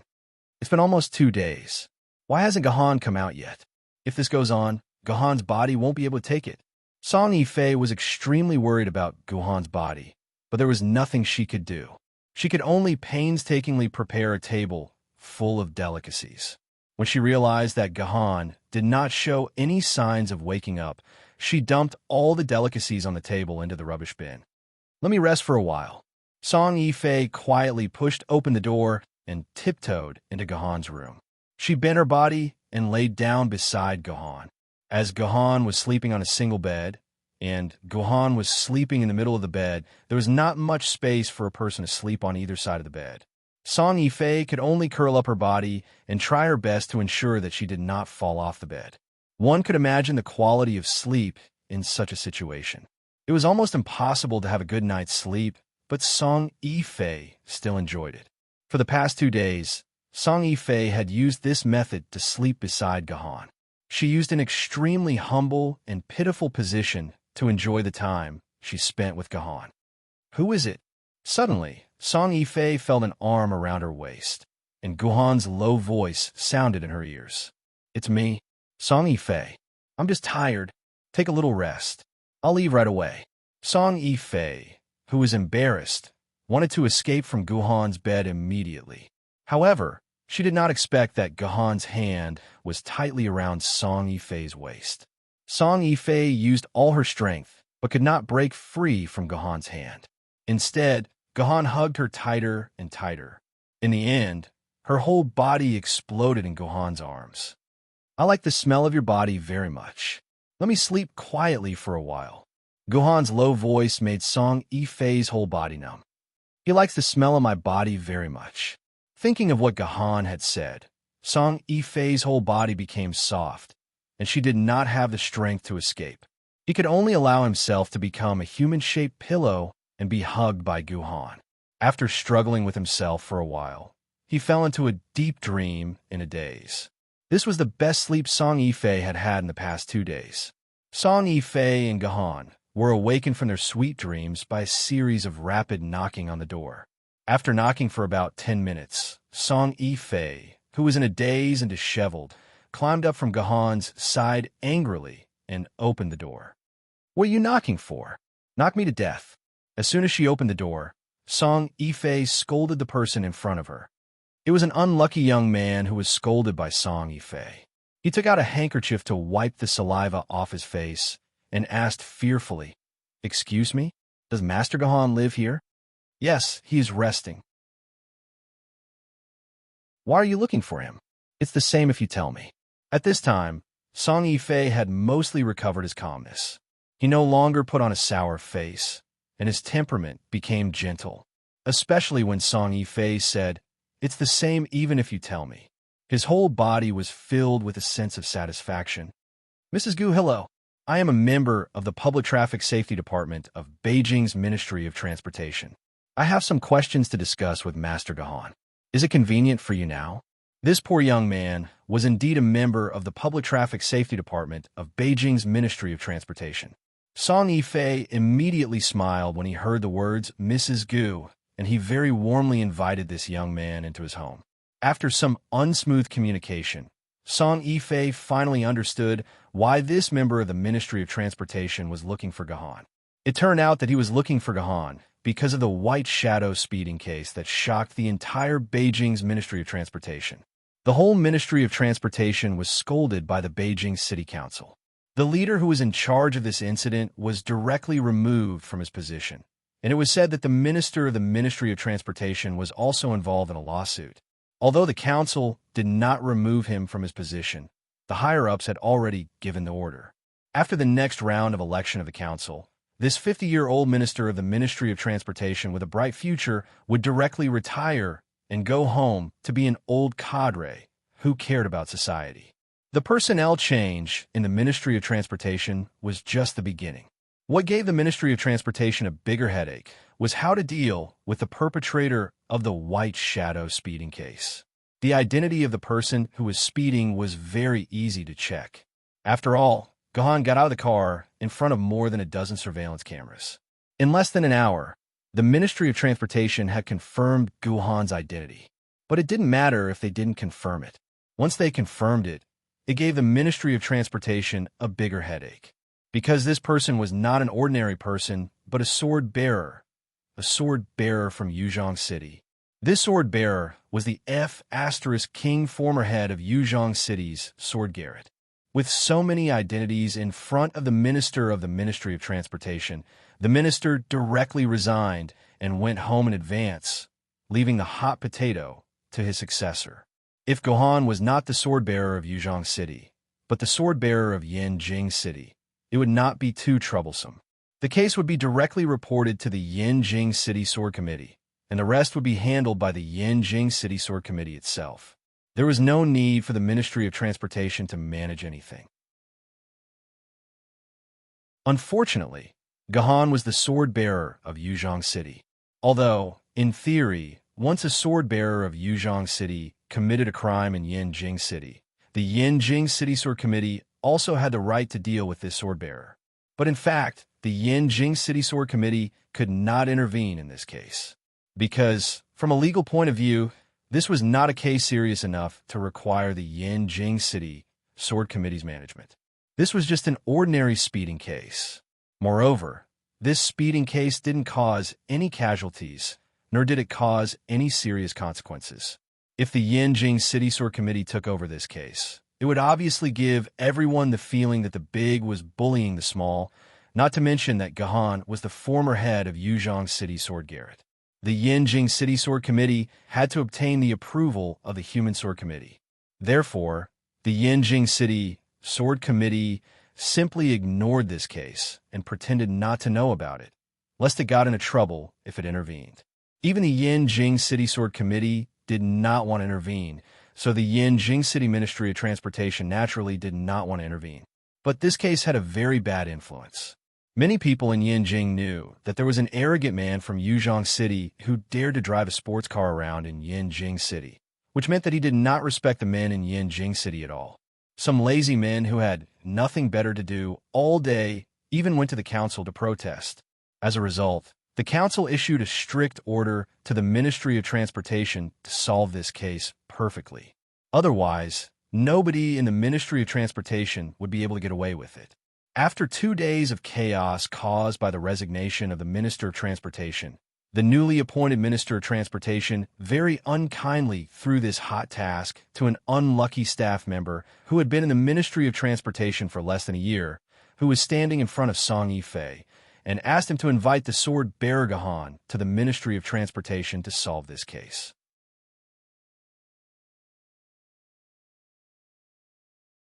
Chapter 740.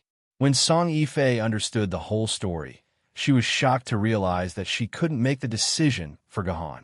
She didn't know why Gahan would do something like racing, nor did she know how to reply to this young man for Gahan. Do you want Gahan to go to the Ministry of Transportation now? Song Yifei decided to clarify the matter first. If possible, now is naturally the best time. The clerk silently observed Song Yifei's expression. When he saw that she looked unhappy, actually, it was an expression of not knowing what to do, he immediately waved his hand and changed his words. Actually, it's not necessary to go today. I'm just here to inform Sir Gahan. As long as Sir Gahan can rush to the Ministry of Transportation to deal with this matter within 3 days, there will be no problem. Within 3 days, Song Yifei was still muttering to herself. She didn't know if she should agree to Gahan's request. Therefore, the atmosphere in the living room suddenly became gloomy. Sure, I'll be there within 3 days. At this moment, Gahan, who was also disheveled, walked out of Song Yifei's bedroom and said to the unlucky clerk. The clerk immediately got up to leave, as if he had been pardoned. As he left, he even bowed and said that he had disturbed Sir and Madam's sweet dreams and hoped that Sir and Madam wouldn't be offended. What exactly is going on? Gahan, why did you race when you were fine? As soon as the clerk left, Song Yifei immediately got up and asked Gahan. I can't explain it to you in a short time. Anyway, it has nothing to do with you. Gahan didn't have any ill intentions, but in Song Yifei's ears, it became Gahan's disgust and indifference towards her. This made Song Yifei's expression instantly dim. The sweet smile on her face also became extremely awkward. She stood up and walked in the direction of the kitchen. She said that she was going to prepare dinner for Gahan, but in reality, she wanted to escape from this painful and embarrassing place. Gahan didn't have time to care about Song Yifei's feelings. Right now, the matter with King Yu was more important to him. Although there was some progress, and King Yu expressed that he was willing to wait for the Sword Lady's soul to dissipate before considering coming to the real world. However, Gahan did not want to do this. Gahan knew better than anyone how much the King of Yu wanted to return to reality. He definitely would not let the King of Yu wait for another 8 to 10 years. He had to solve this problem immediately. After Gahan sent the clerk away, he immediately accessed the internet through his personal terminal and began to search for information on all the broken sword maidens since ancient times. He wanted to see if there was a broken sword maiden that had lost its soul but did not melt. It was not an easy task to find such information. This was because this involved a whole 1,000 years of time. If there really was such a broken sword maiden, the officials would definitely try their best to hide this information and would never openly post it on the internet. If Gahan wanted to find the information he needed, he had to find all sorts of clues on the internet and then use these clues to find a possibility. Unfortunately, when Song Yifei's dinner was ready, Gahan still did not find any clues. Let's eat first. Only when we have strength can we get to the next thing. Song Yifei, who had readjusted her emotions, appeared beside Gahan with a table full of delicacies. This time, Gahan did not refuse. Song Yifei finally got her wish of letting Gahan taste her cooking. She stared nervously at Gahan's face, wanting to see Gahan's expression clearly. She wanted to see how he would react to the delicacies she had painstakingly made. After eating 2 mouthfuls of rice, Gahan suddenly put down his chopsticks. This made Song Yifei feel uncomfortable. Was her cooking that bad? Was it not compatible with his cold appetite? Qingpin, Guyan, come out for dinner. Guhan shouted towards the bedroom, and Qing Xiao and the others rushed out like hungry ghosts. They all grabbed the advantageous position next to the table and swept the entire table like a whirlwind sweeping away the clouds. Delicious. Delicious. It's so delicious. Compared to Gahan's stinginess, Qingpin did not cherish her compliments. She coaxed Song Yifei and brought out the stew that had been prepared for Qingpin in the kitchen. What Song Yifei did not know was that in the mouth of Qingpin, who had been starving for 2 days, everything that could be eaten was delicious. Gahan, Qingpin, Guyuni Tianjis. When everyone sat at the table and ate happily, Song Yifei suddenly felt a strong sense of satisfaction. In her eyes, although she was the mistress of the family, Gahan was naturally the male master of the family. Therefore, Qingpin and the others were naturally the children of the family. Song Yifei enjoyed this feeling very much. She only hoped that time could stop here for a little longer. But damn it, an ungrateful knocking sounded at the door again. Who is it? Can't you let me eat? When Song Yifei opened the door angrily again, she could not finish her words. Because the person standing outside the door was not an ordinary person, but the tiger roar sword spirit who was smiling awkwardly. Yifei, I haven't seen you for a long time, and your temper has grown. The tiger roar sword spirit's words made Song Yifei want to find a hole and hide in it. She quickly pulled the tiger roar sword spirit to the table and asked him to eat. However, the tiger roar sword spirit waved his hand and said, I came here after eating. I have something important to talk to Gahan about. You guys eat first. Gahan did not say anything, but he quickly put down the bowl and chopsticks to show his attitude. The tiger roar sword spirit immediately followed Gahan into the small room and slammed the door shut, leaving Song Yifei alone with a sad expression on his face. Dean Tiger Roar, are you looking for me because of Kurakin? Before the tiger roar sword spirit could speak, Gahan said what was on the tiger roar sword spirit's mind. Indeed, nothing can be hidden from you. That's right, I'm here because of Kurakin. The tiger roar sword spirit heaved a long sigh. It's been 2 days. I've been contacting the Yin Jing City Sword Committee for the past 2 days, trying to meet Jules Vren, but they're unwilling. I have no choice but to discuss it with you. I'm just a pawn. What good ideas can I have? Gahan did not even believe what he said. He simply did not want to care about Kurakin. He was not the Virgin Mary. Jules Vren coordinated the departure of the King of Yu, Gojianjian. The fact that Gahan did not kill Kurakin and used the sword maiden grafting technique was already Gahan's leniency. Gahan, stop pretending. The chairman told me before we left. He said that in the whole of Yuzhong City, you are the one with the most wicked ideas. If I encounter any difficulties, I will definitely come to you to discuss it. I really have no other way. Otherwise, as the Dean of Yuzhong Academy, I would be too embarrassed to come to you to discuss it. The tiger roar sword spirit had put it this way. If Gahan continued to refuse, he would not be able to face the world anymore. What reason does Yinjing City have to stop us from seeing Kurakin? Gahan frowned. Actually, at the end of the day, Zhu Luren's mistake was merely to disobey Sword Immortal Tian Hen and forcefully clash with the King of Yu, Gojian. Although this is a mistake, it is not a big one. What's more, Yinjing City Sword Pavilion has already violated the unspoken rules between the sword pavilions. If they really wanted to discuss it face to face, Yinjing City would be the one to lose face. And even if we were the ones at fault, as long as we follow the normal procedures, Yinjing City would not be able to refuse our visit. At this point, Gohan looked at the Tiger Roar Sword Spirit suspiciously. Sir Dean, you are not going to soften in front of the Yinjing City Sword Committee, are you? Did you not even say a single word? Of course I did. I almost got into a fight with them in front of the Sword Committee. The Tiger Roar Sword Spirit smiled even more bitterly, but they did not use the reason you just said to refuse me. They said that Ku Rakin colluded with Yuan Ko and brought Yuan Ko into Yinjing City. They even cooperated with Yuan Ko to launch a sneak attack on Yinjing City's Sword Pavilion's Lord, Sword Immortal Tian Hen, and almost seriously injured Sword Immortal Tian Hen. They said that Ku Rakin has committed a heinous crime, and before the official trial, no one is allowed to see him. At this point, the Tiger Roar Sword Spirit slapped his thigh anxiously. I just don't understand. If Ku Rakin really brought Yuan Ko into Yinjing City, then the dozen or so inspection systems and the hundreds of Yuan Ko scanners along the way are all deafening. Are they broken? No matter how they lie, they don't even have a draft. Yuan Ko. Gohan recalled the sudden turn of events in the Sword Pavilion.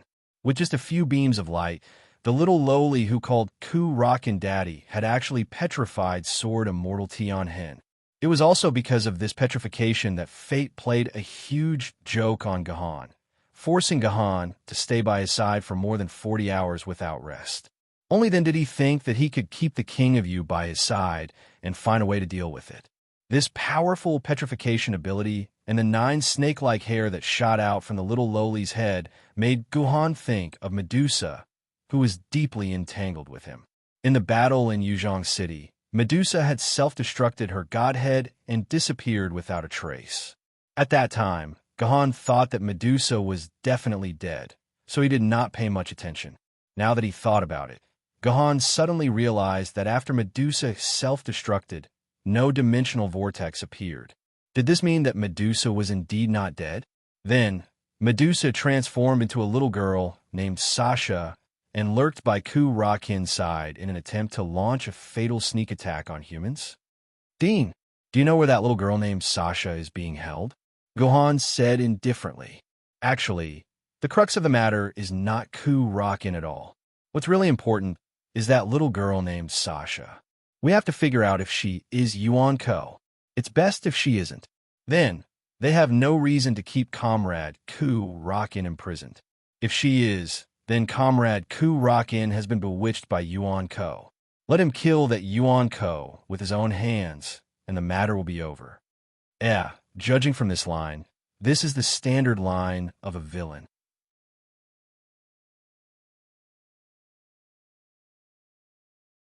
Chapter 741.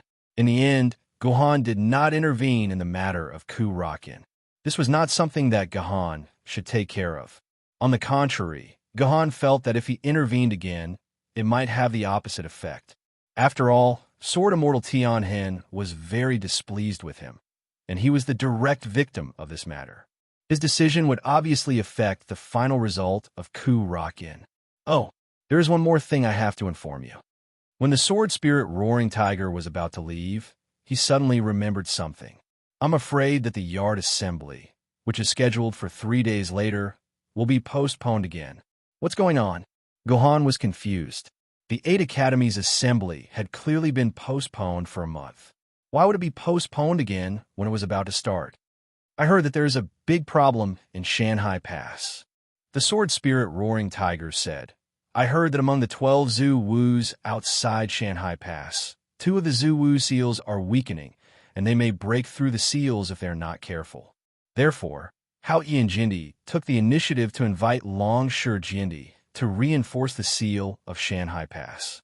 Long Shi Jindy is tied up by the affairs in London, so he will have to wait for more than 10 days before he can come. If Long Shi Jindy wants to come, then come. What does it have to do with the 8 Academies Assembly? Gohan pursed his lips. He obviously had a very bad impression of Long Shi Jindy. I heard that Long Shi Jindy took the initiative to ask to see the strength of the younger generation of the 8 base cities, so the Sword Committee decided to postpone the start of the 8 Academies Assembly until Long Shi Jindy arrives. The sword spirit Roaring Tiger also looked somewhat disdainful. However, the sword spirit Roaring Tiger and Guhan were disdainful for different reasons. Guhan was disdainful because of Longshu Jiandi's shameless act of snatching the Xinyuan sword. As for the Tiger Roar sword spirit, it was because Longshu Jiandi had slacked off during the most critical time of Yuzhong City.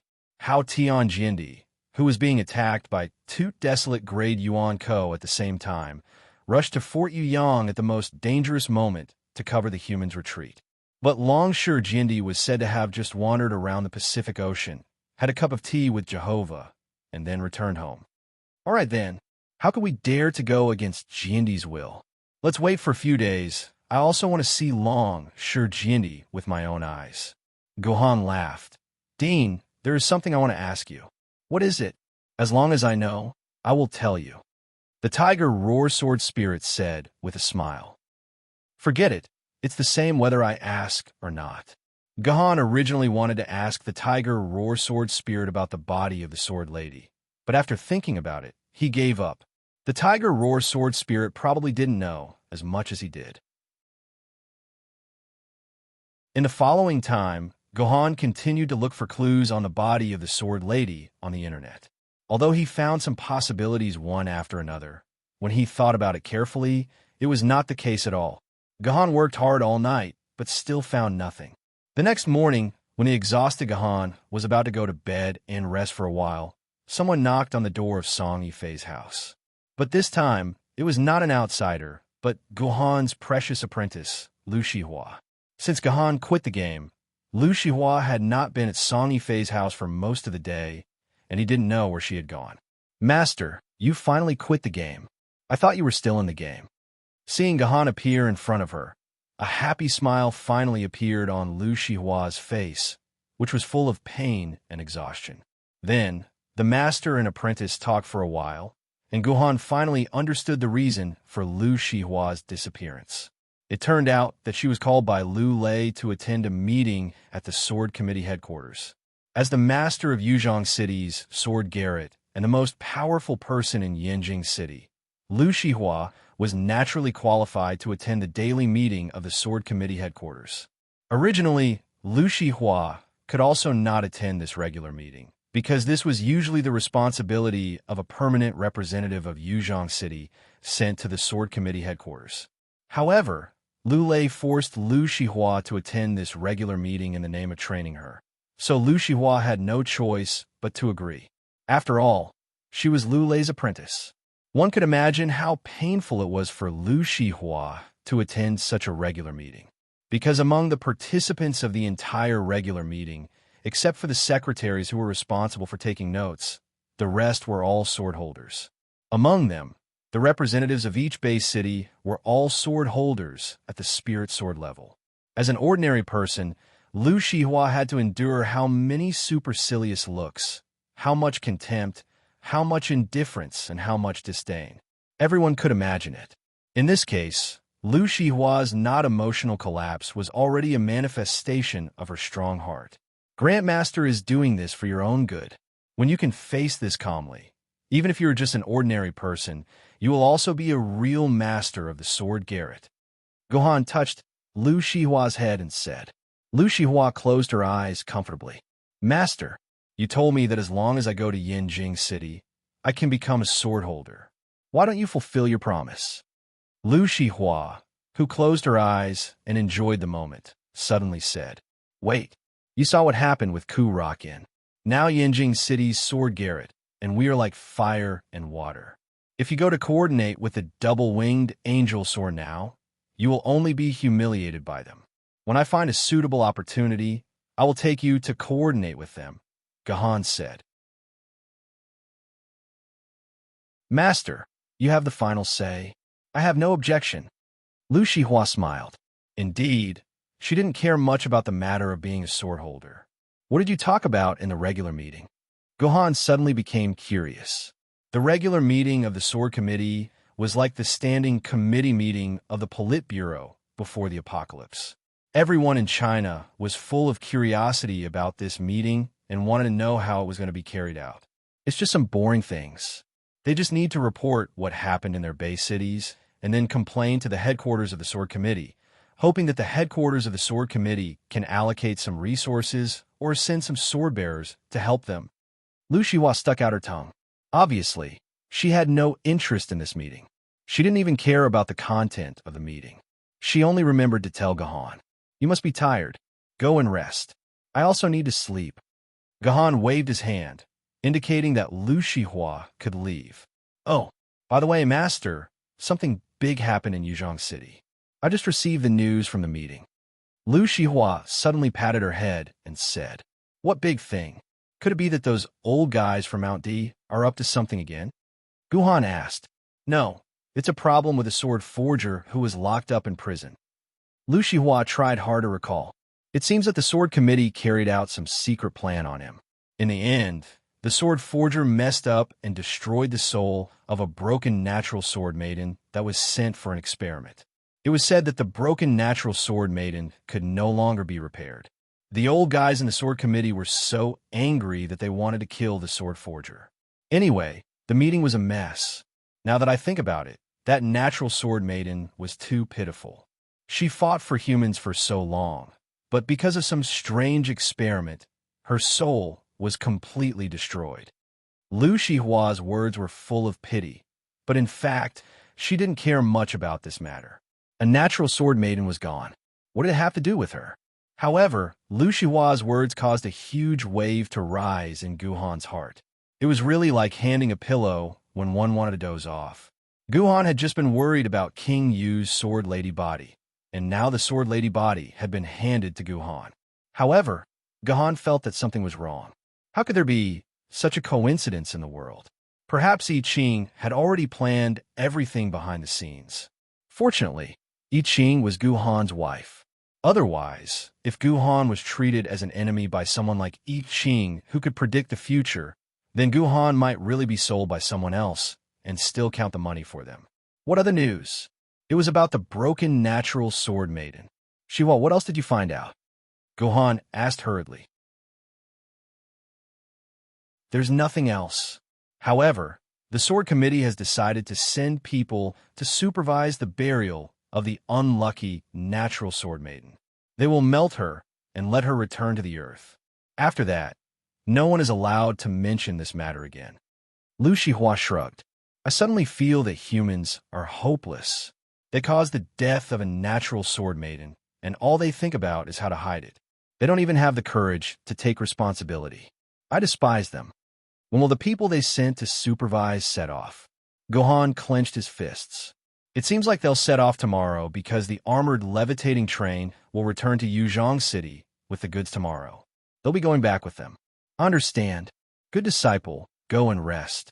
Master still has something to do. After Gahan sent Lu Shihua, who felt that something was wrong, out, he immediately put on his helmet and entered the game again. The place where Gahan logged in was still King Yu's room. Usually, when Gahan went online, King Yu would stay in his room and wait. Sometimes he would even sleep naked on the bed, tempting Gahan to do it on the spot. However, the room was empty now. Not even King Yu's shadow could be seen. King Yu, come out, Gohan said to the empty room, as if he was singing a one-man show. What's wrong? You're in a hurry. I don't have the ability to serve that thing of yours right now. King Yu's voice sounded in the room as if she was standing somewhere in the room, but he couldn't see her figure. Our chance is here. Gohan walked to the bed excitedly and said to the window, Your body of the sword maiden has appeared. I will definitely free you from this damned soul state.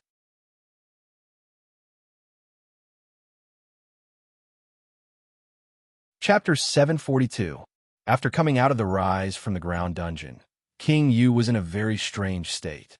After returning to the game world, King Yu's physical body disappeared, leaving only his soul around Gahan. Not only did the Sword Maiden's physical body disappear, even King Yu's sword form disappeared. King Yu was truly only left with a soul in the game. Gahan could only guess that when King Yu's soul left his physical body and flew into the Avicii sword, his physical body had already been destroyed in the dungeon. However, why did his physical body also disappear in the game world? This confused Gahan. Could it be that what happened in the dungeon could affect the game world? King Yu, there's another question I don't understand. That is, how should I bring your soul into the real world? Guhan said to the empty air. I remember Qing, saying that the answer to all questions can be found in the furnace of heaven and earth. So, King Yu, I want to ask you, can you find a way to leave the game while fusing with the Avicii sword in the furnace of heaven and earth?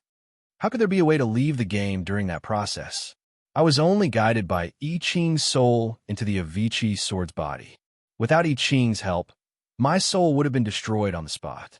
King Yu said, Wait, you entered the Avicii sword under Qing Er's guidance. Gohan's eyes lit up. Then can you enter the real world under the guidance of the other sword maidens? How was that possible? I didn't go offline and fuse with the Avicii sword. Moreover, the other sword maidens didn't destroy their original bodies and exist in soul form. How can these two things be confused? King Yu said disdainfully. No, who said that the other sword maidens didn't go offline in soul form? They entered the game in the form of a soul, and then left the game in the form of a soul. This is actually the same as fusing with a sword maiden. Guhan clapped his hands. King Yu, wait a moment.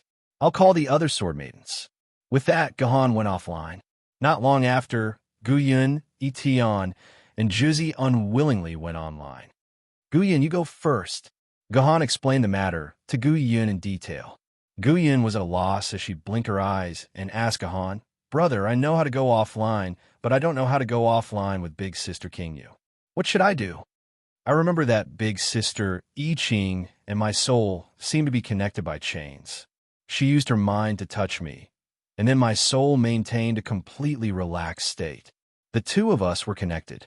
King Yu replied in a low voice without any confidence. It was obvious that she was also in a half-dazed state. Then let's try King Yu's method first. King Yu, stand in front of Little Yun. Then, Little Yun, try to use your divine sense to see if you can feel King Yu's soul. Guhan decided to try everything he could. Oh.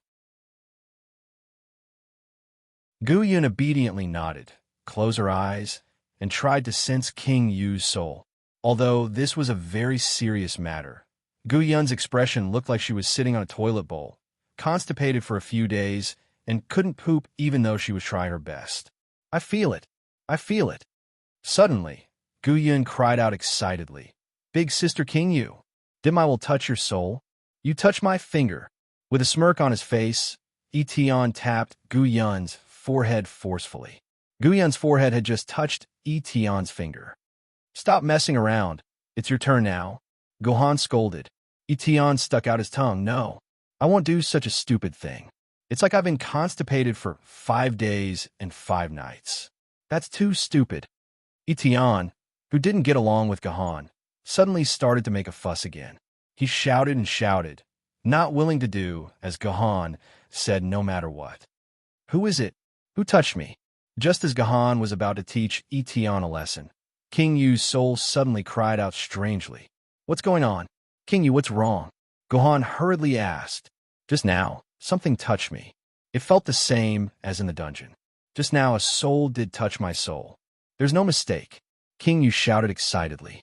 At this point, Juzi, who had been silent all this while, suddenly started to shine with starlight. The starlight started from Juzi's forehead and slowly extended forward. Then, the starlight seemed to have hit something. The top began to split into countless thin lines, drawing an outline in the air, and finally formed the appearance of a young girl. This was not the appearance of a normal girl. To be more precise, she looked like a drawing, a pencil sketch. If one looked closely, this drawing was clearly King Yu's appearance. Big Sister King Yu, when did you go to the 2D world? Seeing the sketch of King Yu, Guyun chuckled and said mischievously, You're just 2D. Your whole family is 2D. King Yu scolded Guyun in displeasure. Big brother, your King Yu scolded you for coming from the 2D world. If you want to teach her a lesson, you might as well ignore her and sell her. Guyun immediately started to sow discord. All right, stop messing around. This world is a 2D world to begin with. Guhan patted Guyun's head, then looked at the sketch of King Yu with a scrutinizing gaze. King Yu, Is your soul connection successful? I think so, King Yu said uncertainly. Then, she looked at Juzi, as if asking for Juzi's opinion. I don't know, Juzi said expressionlessly. It seemed like she really didn't know. Juzi, log off immediately.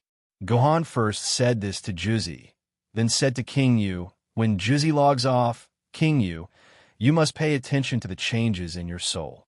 If Juzi's soul makes any requests, you must be absolutely obedient and absolutely relaxed.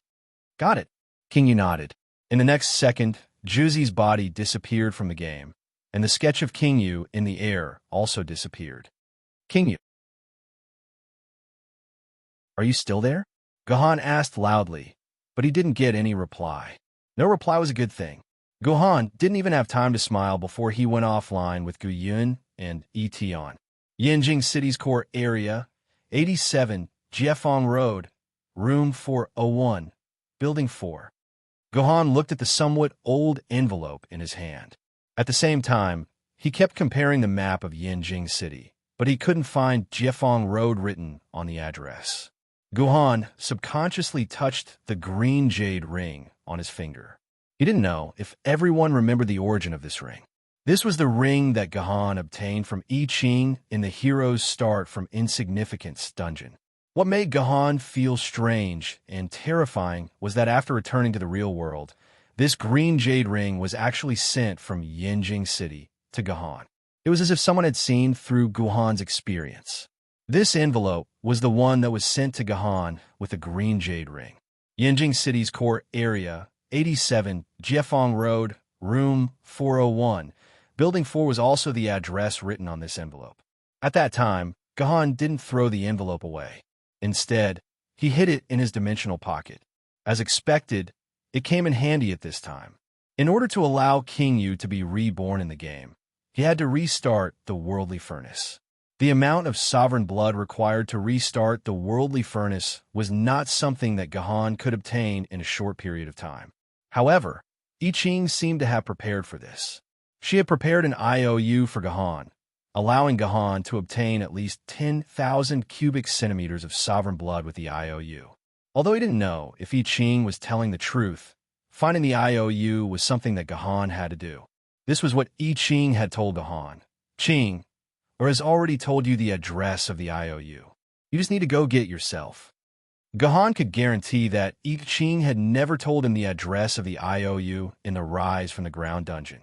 At that time, Gohan had wanted to ask I Ching about it. However, he suddenly recalled the green jade ring and the address written on the envelope containing the green jade ring. If there was an address that I Ching had told Gohan, it would only be this one.